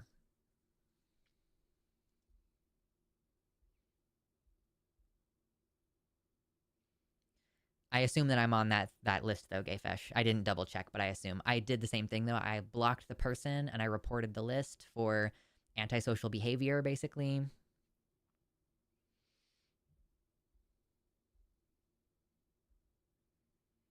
That Blue Sky thread led me to discover that I am on a list meant for labeling NSFW accounts because I use all my links. Yeah. I guess sex workers usually use that, right? I am? Nice. It's great. It's like, I'm cluster B, and I went through an extensive, rigorous therapy program that I employ in my life every day. But I guess I'm a cluster B abuser. Yeah. Fucking true. Okay, Viren. I like the poetry with which you have approached this, because that's exactly how I feel, and it's a great way to phrase it. Beware, giving special labels to the darkness in others, lest you become oblivious to what you are also capable of. I've been saying it for forever. You can't just say, I'm not racist, because then you won't recognize the racism within yourself. If you go, oh, that person's racist, that person's a narcissist, that person's an abuser. I recently had someone disagreeing with me about, okay, let me see if I can find it. It was a few weeks ago now, I guess, even though I'm not getting as many comments nowadays. It still takes a little bit of time to find stuff sometimes. This was a little back and forth that I had, so let me see if I can find it. Yeah, so someone commented on my video about Sophie from Mars and said, as a victim of so much abuse, I would really, really, really appreciate it if you could examine why you think abusers maybe don't know what they're doing and that victims may be abused too. This is like saying mutual abuse is real, and I promise you the only people this helps are abusers. Now, this was a long video and it was a while ago, so I don't remember what I said. Like something about maybe victims abuse too. Like, they can. It's not as common, I don't think, for abused people to go on to be abusers, but you totally can. Or in different ways. Like, maybe you were sexually abused as a child, and now as an adult, you're like manipulative in a way that's abusive, and maybe you gaslight your partner, so maybe you're not abusing in the same way. But because here's the thing, and this is what I said to this person, I said, like, I think it's bad to essentialize people as abusers, because I think that if you do that, it's less likely that people will recognize that they have toxic and abusive behaviors in themselves.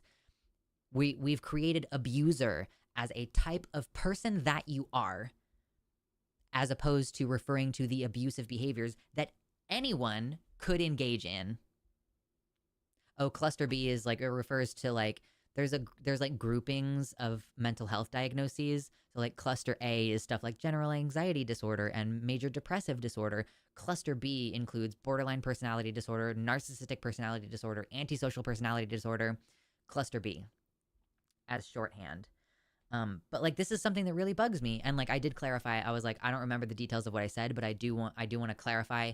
I understand that mutual abuse isn't real and that being abused causes victims to behave erratically in those relationships. Like, I clarified that. But my problem is, like, you can't just say that my abuser. It's objectifying, it's dehumanizing, and it prevents people, like saying I'm not racist, from acknowledging the behaviors.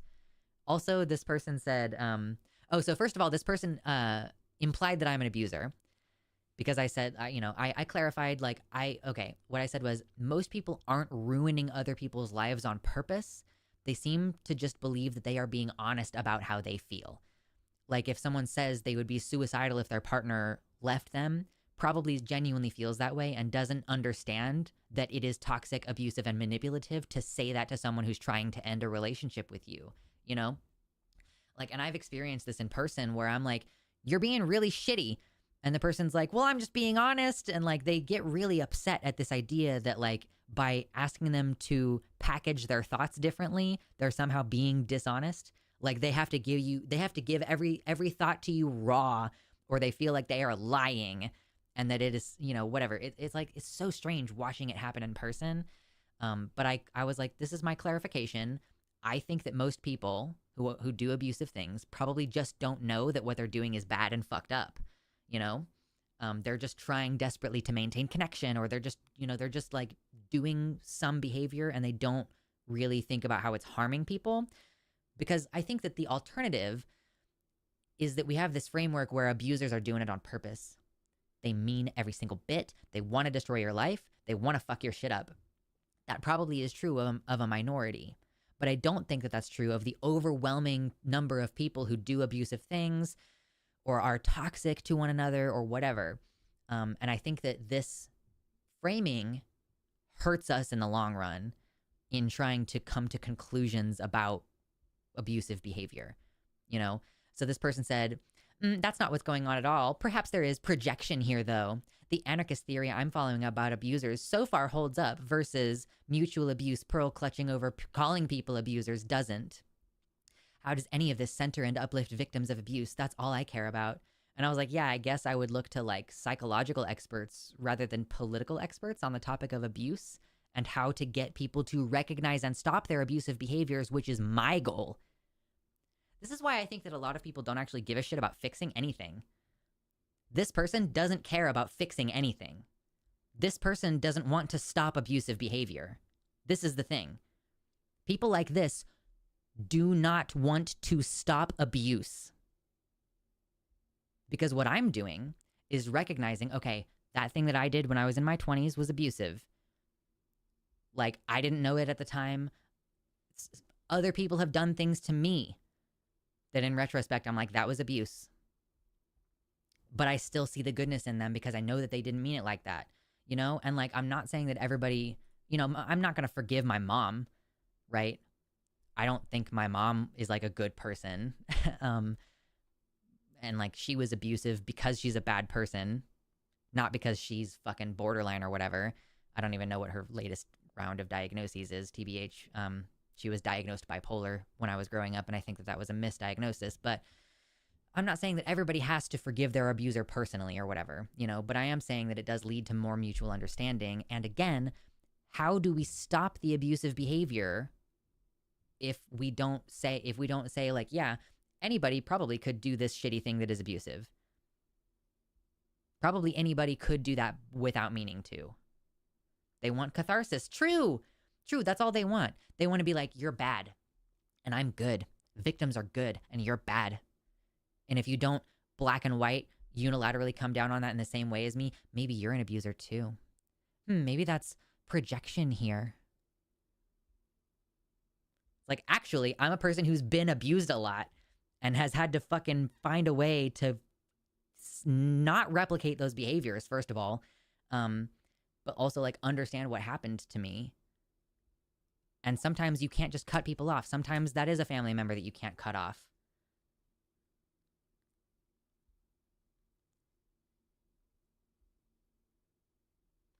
My mother was so angry when I mentioned that her actions pushed me towards suicidal ideation, like I was the one in the wrong.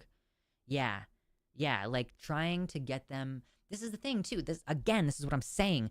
If you portray abusers as quintessentially abusive, no one is capable of acknowledging the harm that they've done. You can't, like, this type of person can't go, yes, I accept that I made mistakes and I harmed you and I'm so sorry for everything I did that hurt you. They're They're not capable of doing that because they're like, I'm not a bad person. How could you say that's what they're essentializing?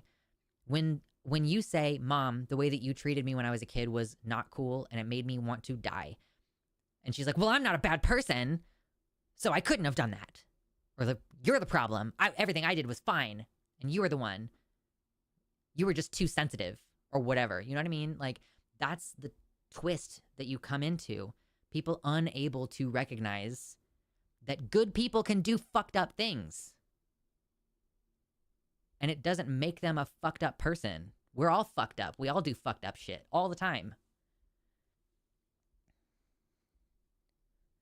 This person 100% does this to get their own jollies from the power. Yeah, contributing to the problem. You took my mom's words right out of her mouth. I'm sorry. I hope that I wasn't triggering in any way, but I was like, I can see it. I didn't even need to know anything about your mom, but I know what happens in these moments. It's also just really funny to me for this person to be like, yeah, I've been reading anarchist theory about abusers. All right, sure. All right, that's good.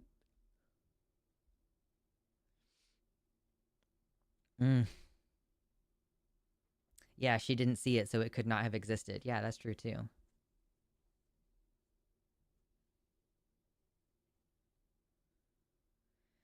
It's like the beginning of Rebecca's video mentioned, the evil of the Nazis was not special. The evil of people is not special, and to deny this is to become vulnerable to letting your own evil shine. Yeah, the banality of evil. Is that what the term is? The banality of evil? Like, that it becomes so commonplace? Is that the phrase? That tickles something in my brain. The banality of... Is that a specific book? A Report on the Banality of Evil is a 1963 book by philosopher and political thinker Hannah Arendt. Okay. I'm assuming that this must be about the Holocaust. Eichmann in Jerusalem. She was a Jew who fled Germany during Adolf's rise to power. Cool. Reported on the trial of Adolf Eichmann, one of the major organizers of the Holocaust.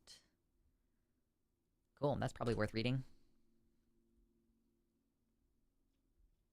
I'm glad you're doing good. That's good.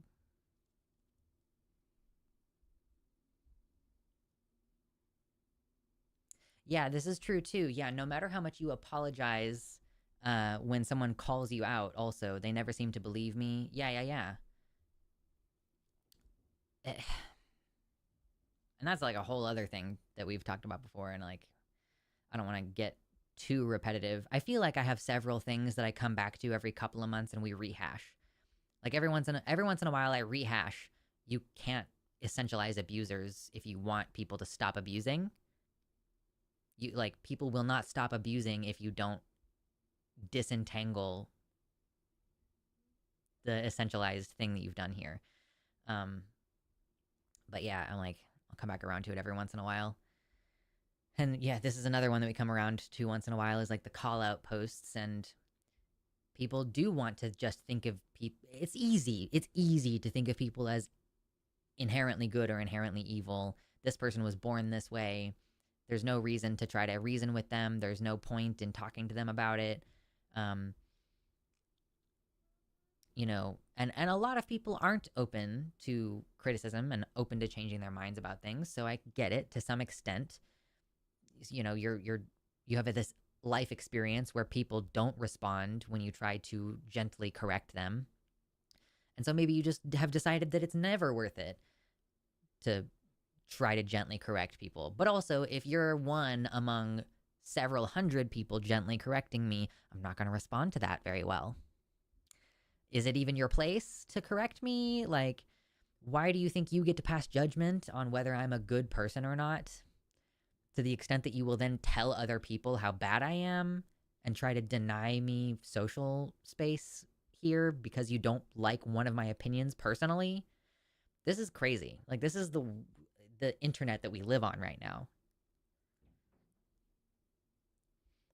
I think what I'm getting from this whole conversation is that humankind is inherently selfish and we have to rationalize any way we possibly can that we are the good guy. I don't actually think that humankind is inherently selfish. I think that humankind is biologically, on a fundamental level, cooperative. I think that we've created an economic system that disrupts our essential nature of cooperation and like social. It's like we've studied this in other animals as well. If you put monkeys, like chimps, in a situation where all the chimps are starving, I was just reading, a biologist friend of mine posted about this. If you have a bunch of half-starved chimps, and then you give them a food button, but the food button also administers a pretty intense shock to a different monkey, like a different chimp, not the one that pressed the button, but a different one, these animals will stop eating, for the most part, rather than cause one of their own in the social group to suffer, you know? And we've observed this across many species, including in humans. We biologically don't want to hurt people, by and large. Occasionally, you'll get outliers of people who really want to hurt others. But I was just reading this too about like CEOs several decades ago were like sending a letter to the government saying like, please enact stricter laws around fossil fuels because we are being compelled as CEOs of these companies to continue fucking up the planet because of the shareholders. Like, we are not able to stop the system. Even the people in charge are like, I feel compelled to do these things. Like, the systems that we have created disrupt the fundamental nature that we have, which is thoroughly studied to be a cooperative nature. You do have in-groups and out-groups still. So you know, your brain is programmed to care the most about the people immediately near you. And we did used to fight with other humanoid species. So the out-group, you know, is important to define sometimes. It's important to define the out-group so that you can identify dangers or whatever. But like on a fundamental level, we tend toward cooperative nature.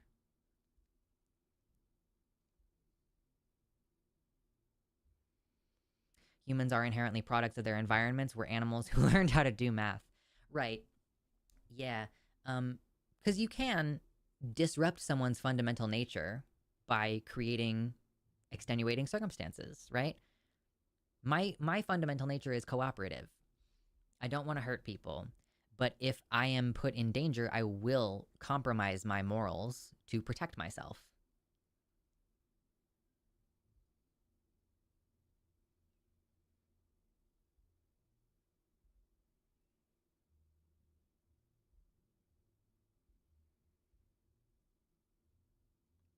Yeah, I used to be I used to be so misanthropic for years because of the systems of the world.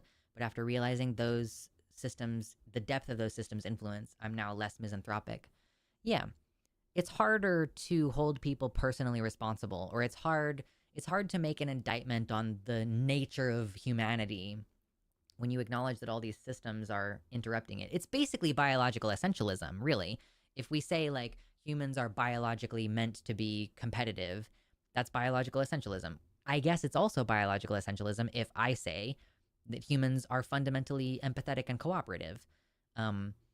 It's true, but I mean, it's like I know someone through the skeptic community who I used to really admire because, you know, he like talked about polyamory, and it was during that time in my life where I was trying to get into polyamory, you know, and also like coming from the I used to be Christian perspective on it. But he recently said some things and then went on Facebook to clarify the statement that, like, he's like, why do we see such a huge amount of women initiating divorce in their 50s? And he basically chalked it up to menopause. Like, women divorce their husbands in their 50s and 60s because they're going through menopause. That's like the whole fucking thing. He had some other things that went into the thought process. Like, he actually evoked trans people. He was like, you know, from trans people, I've heard them say that, you know, when they're on this type of hormone, then he was like drawing examples from trans women and trans men. And so many people in the comments were so mad because it's like there's such an obvious social reason for divorce. Like, why are women initiating divorces in their 50s and 60s? Probably because the kids are gone. Maybe you were staying for the kids. You don't need to do that anymore. You know? Maybe your husband hasn't been helping you with shit. And then also there were a couple people in the chat, in the comments, at least one person in the comments was like, I have been a social worker or a therapist for years. And the reason why women initiate the majority of divorces in this age group is because women are willing to do the emotional labor and paperwork involved, and men just won't do it. And then there were several women in the comments who were saying, like, the only reason I'm divorced and the reason why I initiated the divorce is because my husband stopped talking to me for 10 years. Like, that's the thing, is like, men will emotionally divorce you. They don't bother with the paperwork. They don't care.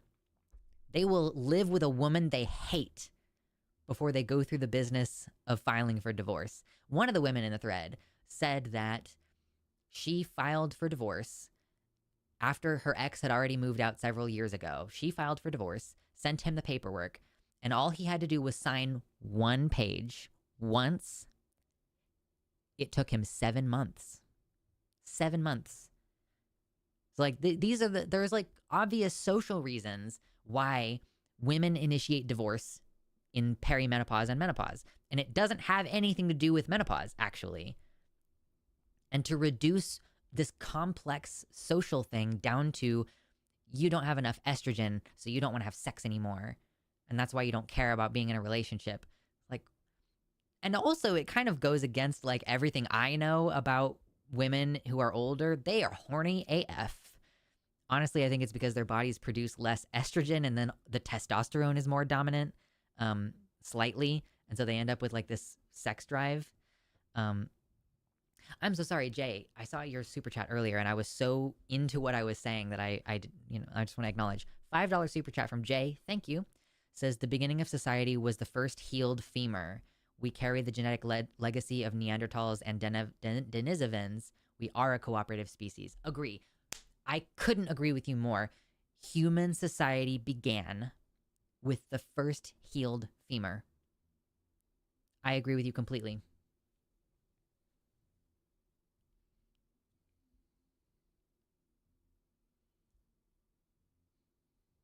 Ha! True, yeah. It also may be that when a woman is in her 50s, her husband often is just retired, and now you have to see each other all fucking day. I will say I love my husband, but I do want him to get a job. I'm like, get out of my house, please. Oh, man. But yeah, I mean, there's so much, I don't know, there's so many other things we could look at, so many other things to point at with human behavior as well. Like, it doesn't make sense to just say all human beings are selfish, it's fundamental human nature, when we clearly see both just in our lives and in the scientific environment, the clinical environment, that human beings do behave selflessly. And it's not even that uncommon.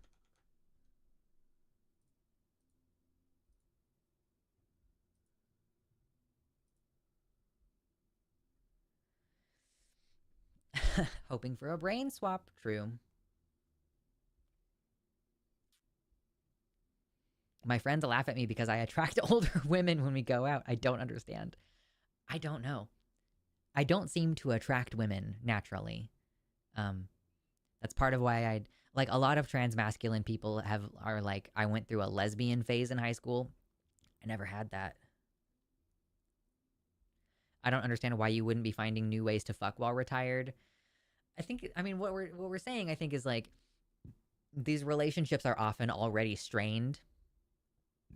And then, like, especially if you already raised your kids, and like most women do most of the work on raising the kids. And then, like, a lot of men don't learn how to take care of themselves. So basically, like, the kids move out and you realize that you still have someone in the house who you have to take care of. and men often don't have broader support systems. So then you're basically providing all of the, especially if your husband is retired, he no longer has work friends. So he's talking to you all the time. And you're sitting there like thinking about all those years of him coming home late and still insisting that he needed 30 minutes to decompress after you were with the kids all day.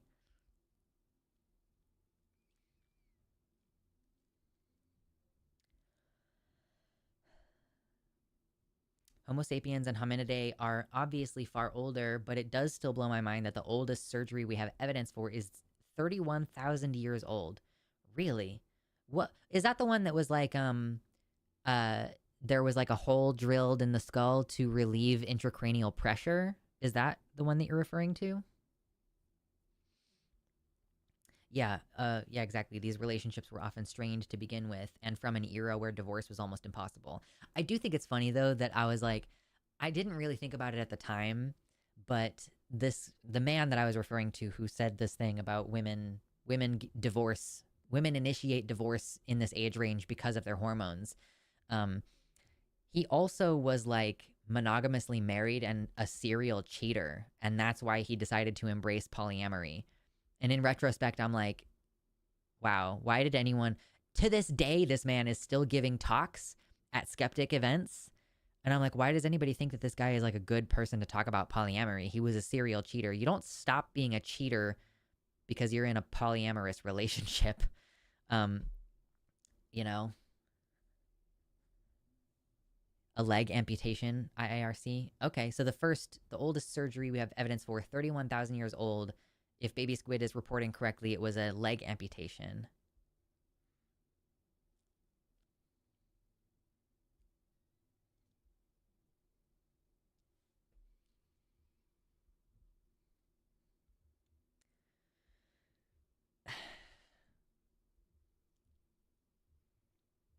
A lot of the perception on relationships is also changing as the years progress. Which is not to say that old problems do not exist still, but it seems the dynamic is slowly changing. I could see that. Basically, like, stuff that used to be acceptable is no longer acceptable. So maybe 15 years ago, a woman would have been like, well, it's like, it's normal for my husband to come home late from work drunk, right? But now, this woman might be like, what the fuck are you doing? You know, and like actually feel that she can say something about it. This is the dynamic that the Republicans are lashing back so hard against, though.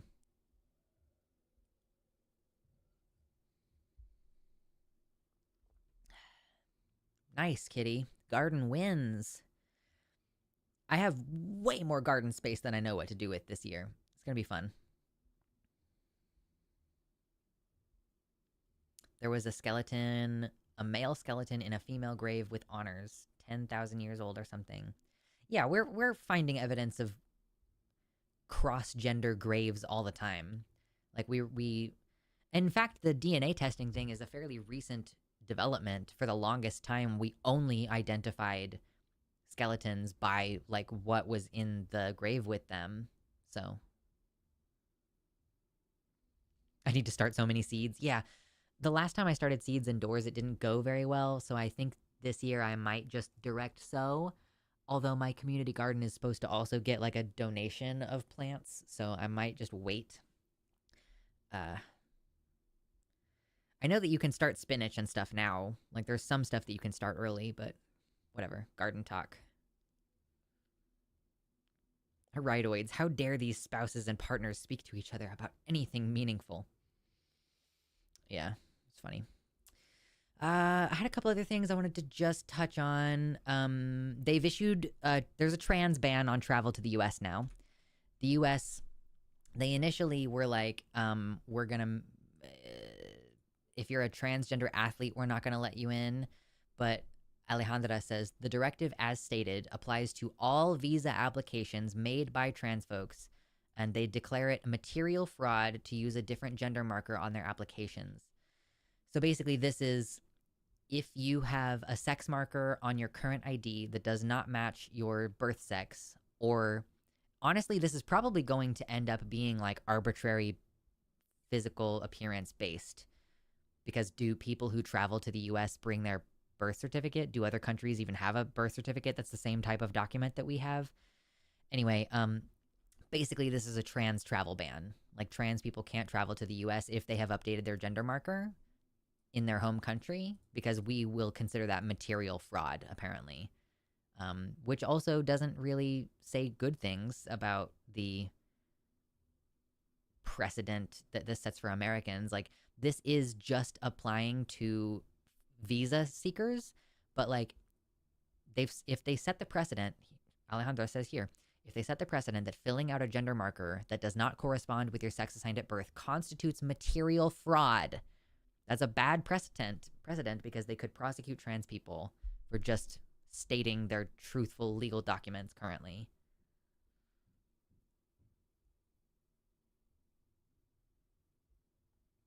I'm truly about to become a marriage abolitionist, I think. Like, I just saw some guy named Josh something or other was like, we want to make same-sex marriage illegal. Or he was like, I'm going to file a resolution that asks the Supreme Court to find that same-sex marriages are illegal. Which obviously is crazy. I had a point that I was trying to get to, and I forgot what the point was. Oh, yeah, I think that the correct thing to do, instead of saying, gay people deserve to get married, I think that we should just say, oh, abolish marriage. Because I think that we should start one-upping them in their extremity. I think is kind of what I'm saying. Like, if they're going to say we should get rid of marriage for gay people, I'm going to say we should get rid of marriage, period. But I could also make a good argument that, you know, this prioritizes a certain type of dynamic. It hurts single mothers. It hurts single parents. Yeah, it seems like trans people can be permanently denied. I want to be clear. This is a permanent ban. If under these rules, if a trans person has changed their sex marker and they try to enter the US, not only will they be denied, but they will be issued a permanent ban. You can never enter the country. Ever. So that's exciting.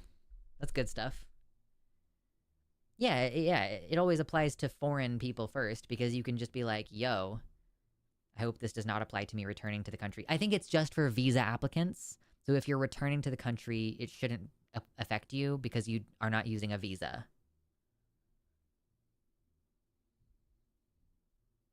Yeah, it's certainly an interesting tactic for lowering egg prices.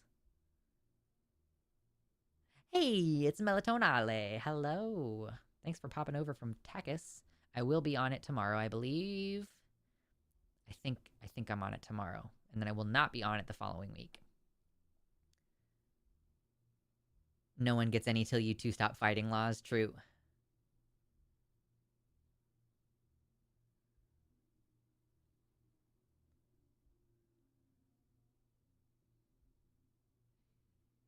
Honestly, rapidly being convinced marriage should not be a legal matter. If you want a ceremony for religion on spirituality, that's one thing, but the government doesn't need to get involved. Yeah, like, I understand. Like, okay, the way that we use taxes is to create incentives and disincentives. Incentives and deterrents, I guess, for various things. So we have this tax for marriage, or rather, a tax break for married couples. Okay, yes, I thought, yeah, okay, I'm on tomorrow. Cool, good. I have my schedule correct. So you incentivize because, but like, why? You know, like, what incentive is it from the government's perspective for people to be married? Well, it goes hand in hand with the policies that give you a tax break for having children. They want to encourage you to have children. When a blue state passes a tax benefit for you getting solar panels, it's because they want to encourage you to get solar panels, you know? Or when they put a tax on cigarettes and lottery, or I don't know, I guess lottery is fundamentally a tax, right? But if they put a tax on cigarettes, that's a luxury tax because they don't want you to do it. So in a way, they are trying to use the tax to deter people from doing the thing that they don't like. That's why it's a luxury tax. Or like, if you want this, then you will pay more because you really want it, so we will make more money, is kind of the two sides of that. But yeah, like, what is the government's reason for, well, okay, the government owns all of us, and it needs workers to perpetuate its economy. So it wants you to breed because it needs more workers. So it incentivizes you to breed by giving you tax cuts. And marriage, I guess, kind of goes into that. You know, I'm a no child marriage person. We probably won't have one ourselves. But I get a tax benefit for that, whereas cohabitating with my partner on its own would not give me that tax benefit. And it's like they are hoping that we procreate, but whether that will actually happen is a different question. Melatonin Ali, thank you for your $2 super chat. Are you also on Twitch? I am not. I have considered dual streaming on Twitch. My internet right now sucks balls. This is my chat from my personal website, luxander.net, if that's why you're asking. I stream on YouTube and I have my private chat over here. People can submit donations directly through the website, and YouTube takes a pretty big chunk of the super chats, so it's better to get it directly through the website. There's also custom emojis and stuff on the website. Can we get like a custom emojis moment? I just want like emojis to fill the screen. Can we get that? Can we get dicks? Can we get some hypers? If we want to lower the price of eggs, the government should support IVF financially. True. But thank you for the super chat. In any case, I really do appreciate it. It's very helpful.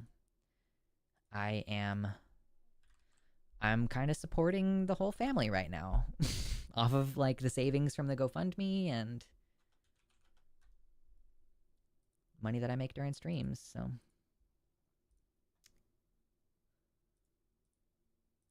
there we go. There we go. We got some dicks. We got some pussy. There we go. There we go. Got hypers. Yes. There we go. I'm getting into knives. I don't even know where my knife is.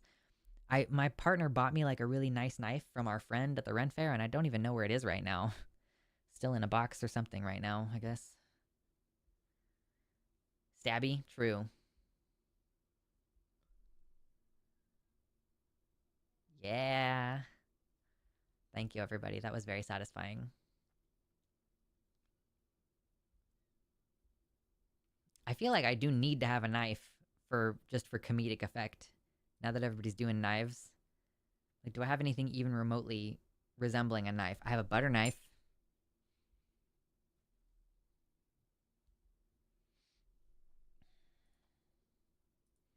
You know dicks, you know pussy. Now get ready for dick pussy. True.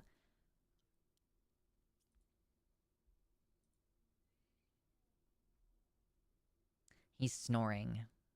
You should know that. Not only is he right here, but he's snoring.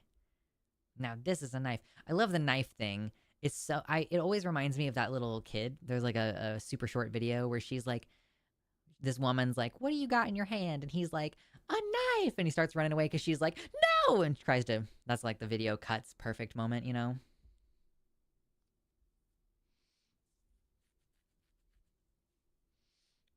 The dickussy. True.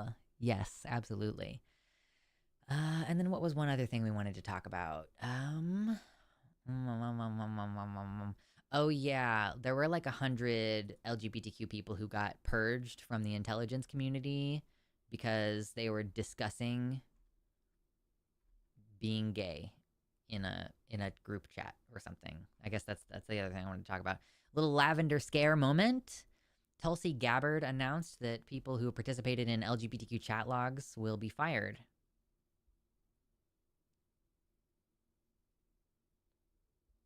I'm a trophy house husband. Yeah, I would kill to be a trophy wife. I would be like, wow, I don't have to work. Wouldn't that be great? I would still probably work, though. Sick. Only has tissues and water bottle. No. It's fine. It's all good.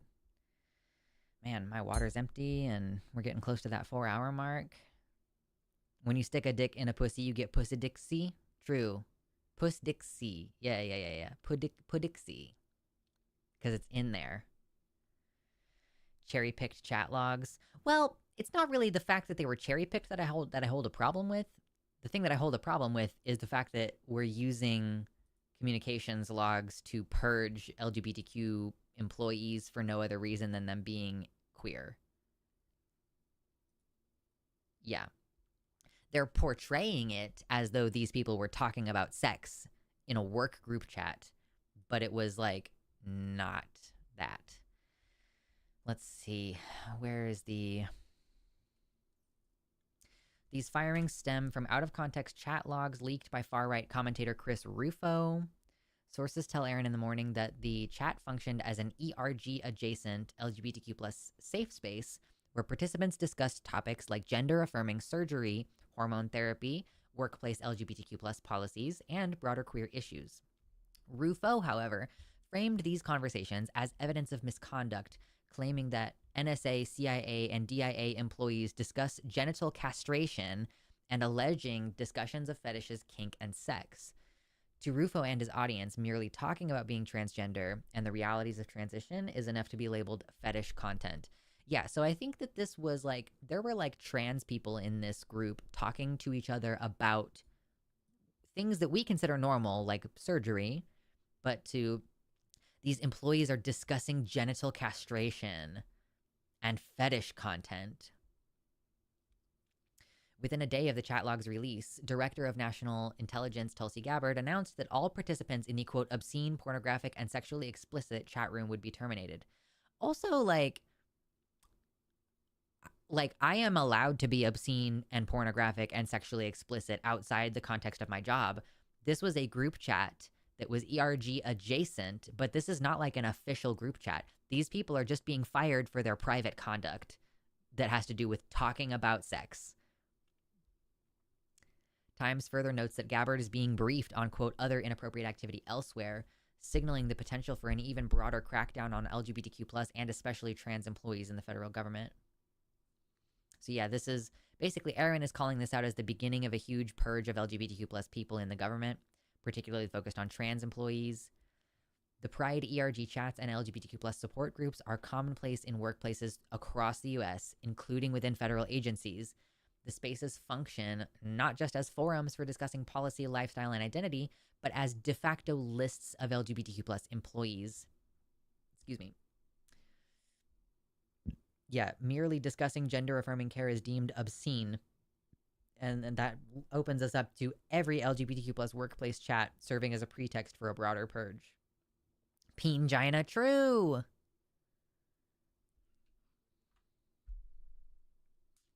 Fucking true. Yeah, chat logs as a reason to disqualify someone from government work. Bad news for JD Vance.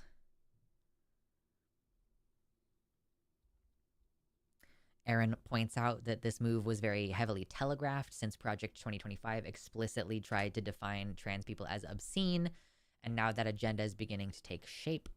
Rufo can convince the public that trans people are merely discussing their medical care, or LGBTQ+ people discussing sexual health constitutes obscene, fireable content.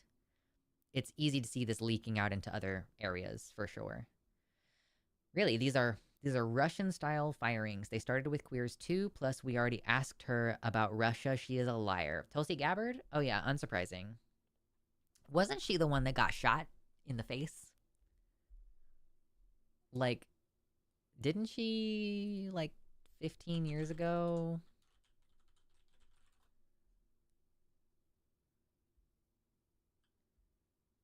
Who am I thinking of? There was some politician or something that got shot, and like it was crazy that she survived. Like, I was in high school though. I don't like how long has she even been around? She was born in 81. I'm thinking of Gabby Gifford. Okay, thank you. I can see why that happened in my brain, and I'm glad that someone knew what I was talking about. I can't stop thinking about how JD Vance sounds like the name of a sketchy used car lot. That's true. Okay, yeah, Gabby Giffords. Gulsey Tabard. True! Yeah.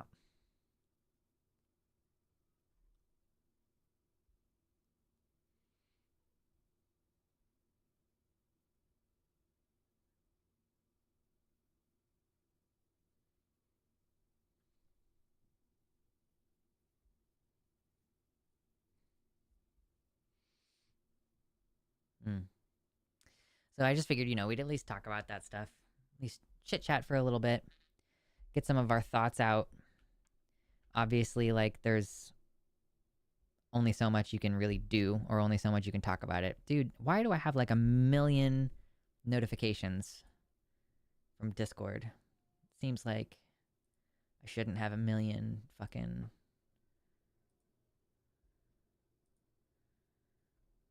What happened? Oh. Arden... Okay. Arden posted the line schedule in every single different show chat. So I was like, why do I have like 1,000,000 messages from Arden? That's why.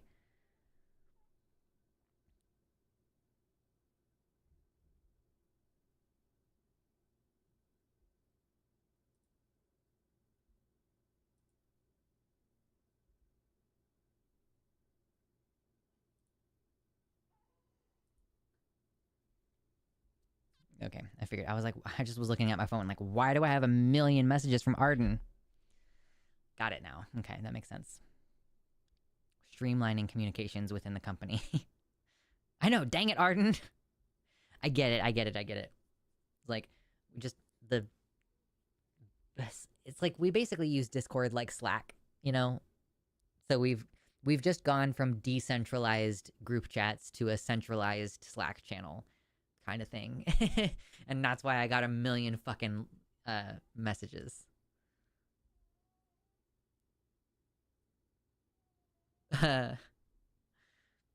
Byron says, honestly, if no one from this admin goes to jail in the next presidency, we should all just pack it up and go. Fesh said, what next presidency? I'm like, they're trying to take away the ability of women who've been married to vote, because if your name doesn't match, then they'll just tell you no. I'm like, I'll carry a copy of my marriage license. You think I don't have a copy of my marriage license? If you think that listen, my mother, terrible woman, whatever. But one thing she gave me was, you have more paperwork than you actually need when you go get the paperwork stuff done, Like, I slightly over-prepared when I went to get my driver's license recently, and that slight over-preparation meant that I was able to get a real ID so that I can get on an airplane, which I otherwise, it's like you need 2 pieces of mail that say your address on it. And I originally just had one, but right before we left, I was like, I'll go ahead and grab a second one just in case. Lo and behold, you needed it. The second piece of mail. Yeah, so I will show up, even just to vote. I'll have my ID, and if they're like, there's a problem, it seems like your name doesn't match what's on your birth certificate, I'll be like, okay, so here's my birth certificate. You can see where it says my original name, okay? Here's my marriage license, or my marriage certificate, which says, this is the record of my name change. I have it all right here. And then I have my most recent ID. Wish I had my real ID, grats. I just, like I said, I was like, I have my birth certificate, I have my marriage certificate, I just made sure to bring everything to make sure that I was like, I can prove that I am who I am. So then because I over-prepared, I was able to get my real ID. I bring a whole file cabinet with me. They ask for weird stuff sometimes. Yeah. And I didn't do this on purpose. One time I was just bringing a small amount of paperwork with me, but I put it in a binder instead of a folder because I couldn't find my folders, and I was like, this binder is going to keep my paperwork safe. It'll be fine. And I realized by doing that the binder, people don't like it. People don't like it. And I mean, I don't mean a titty binder. I mean like a one that has the snaps and you can snap paperwork into it. People don't like the binder. They're scared of the binder. This is what I have discovered.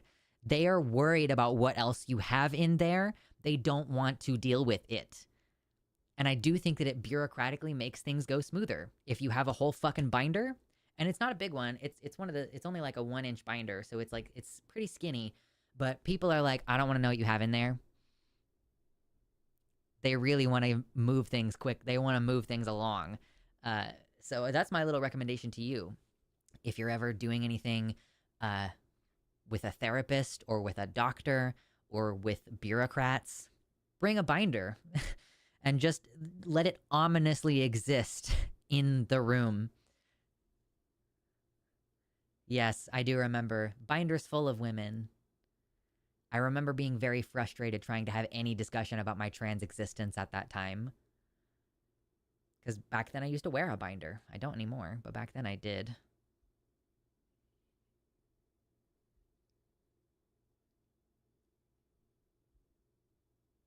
I was on an airplane about a week ago and caught a cold from my troubles. Yeah.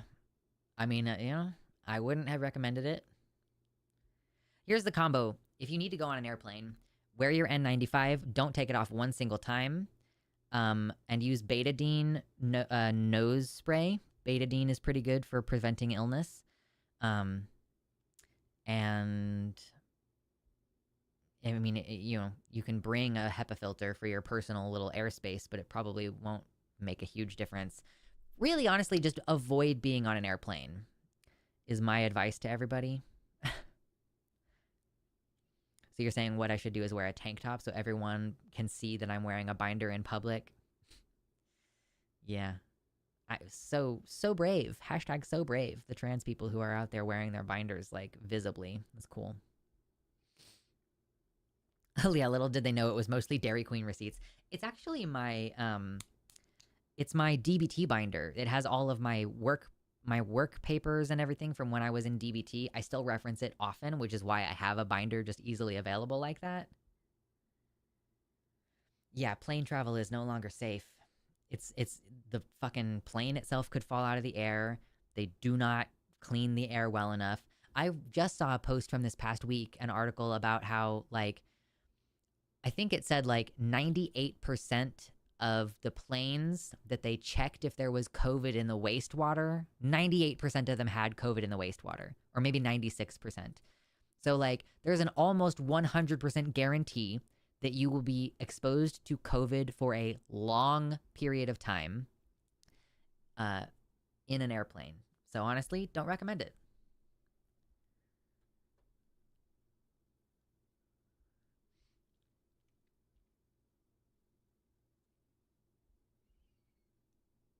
My oldest still uses a binder sometimes. They are less than pleased with healthcare, even here in Blue, New York. Yeah, I'm really feeling it. I know a family in Texas who are, like, looking at moving to France because of how unsafe everything is. Thank you. Welcome to the website, chat. Ulamu. Love the dragons. Yeah, this one was a bunch of flat pieces of metal that I had to follow the directions to, like, cut them out of the sheet and then bend them into shape and then fit everything together. So that was a lot of fun. My partner got me that. I think my partner maybe have gotten me this as well, or maybe that was another family member. But this one was a bunch of flat pieces that all went together like a puzzle. I don't think there were instructions on that one. I think I had to actually put it together myself. So yeah, my little dragons. And actually, right here is a little tiny glass dragon. And right down here is a little paper dragon that one of my friends at Renaissance Festival made for me out of origami. And then this is a dragon egg. Isn't it so cute? I'm still trying to figure out what needs to go on this top shelf. I'm not sure what that is yet. Under happier circumstances, Texans move to France would be an incredible TV show. True. I caught what I think is a cold. Yeah.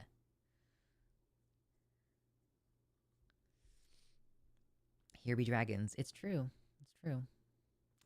Well, you guys, I probably am going to go ahead and pop off. When you going to hatch your dragon baby? I mean, that's a really personal question. It's a very, very personal question. Potentially as early as around this time next year. Should I take away... That would be funny. If I took away the, this egg when my Saphira statue comes... Boy, that would be funny. Had COVID once and this doesn't feel like that TBF. It is dramatically different every time you catch it. Like, you can have 0 symptoms once and have another one that puts you in the hospital, and then the next one isn't as bad. That's the thing about it. is that it's a million different strains. You probably are like, even if whether it's COVID or not, if it is COVID, it probably isn't the same COVID that you had before because there's a million billion different strains now. What do dragons mean to you? Oh gosh, Ulamu, that's a big question. I guess I'll take a moment to think about that and answer it before I get off of here because I am about ready to log off so that dinner can be made. I mean, dragons, it's interesting. Dragons are, I mean, they represent power, right? From a literary standpoint, they represent like chaos, unnatural, or sorry, insurmountable natural forces. You know, from a historical perspective, they have been associated with many different traits like greed and pride. Like ultimately, I think fundamentally, the stories that we tell about dragons now, dragons represent power. Dragons are a force. And they maintain that kind of natural disaster type of vibe.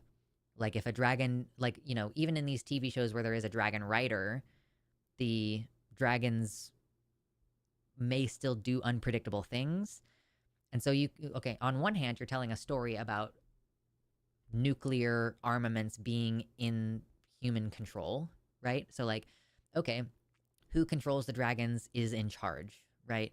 But then also, if the dragons do something unexpected in that dichotomy, it's like, okay, do we really control power? Do we really control nukes, or do they control us? You know, like, so dragons to me, I think they represent, like, strength. If you were to embody the traits of a dragon yourself, like, oh, the Lion of Lannister, he's proud, he's strong, he's got a big roar, and he wants to look pretty. Like, those are all, like, associated concepts. So if we were to say, like, the Dragon of the West, Iroh of the Fire Nation, dragon means strength, power, centeredness. You know, it's like freedom, and it's impossible to oppress a dragon. You know, like there's a lot of really interesting kind of things that they represent, which is cool. If you're interested, Ulamu, I'm in the process of making a video series that I've already posted one video that you might like called The Very Sophisticated Dragon Review. I should film the other one as early as tomorrow morning, but perhaps on Friday. I'm going to record the next one and have that edited and out, you know, probably not before the end of the month at this point, but surely, man, I can't believe I went this entire month and I didn't write a video essay. That sucks. But it'll be out next month.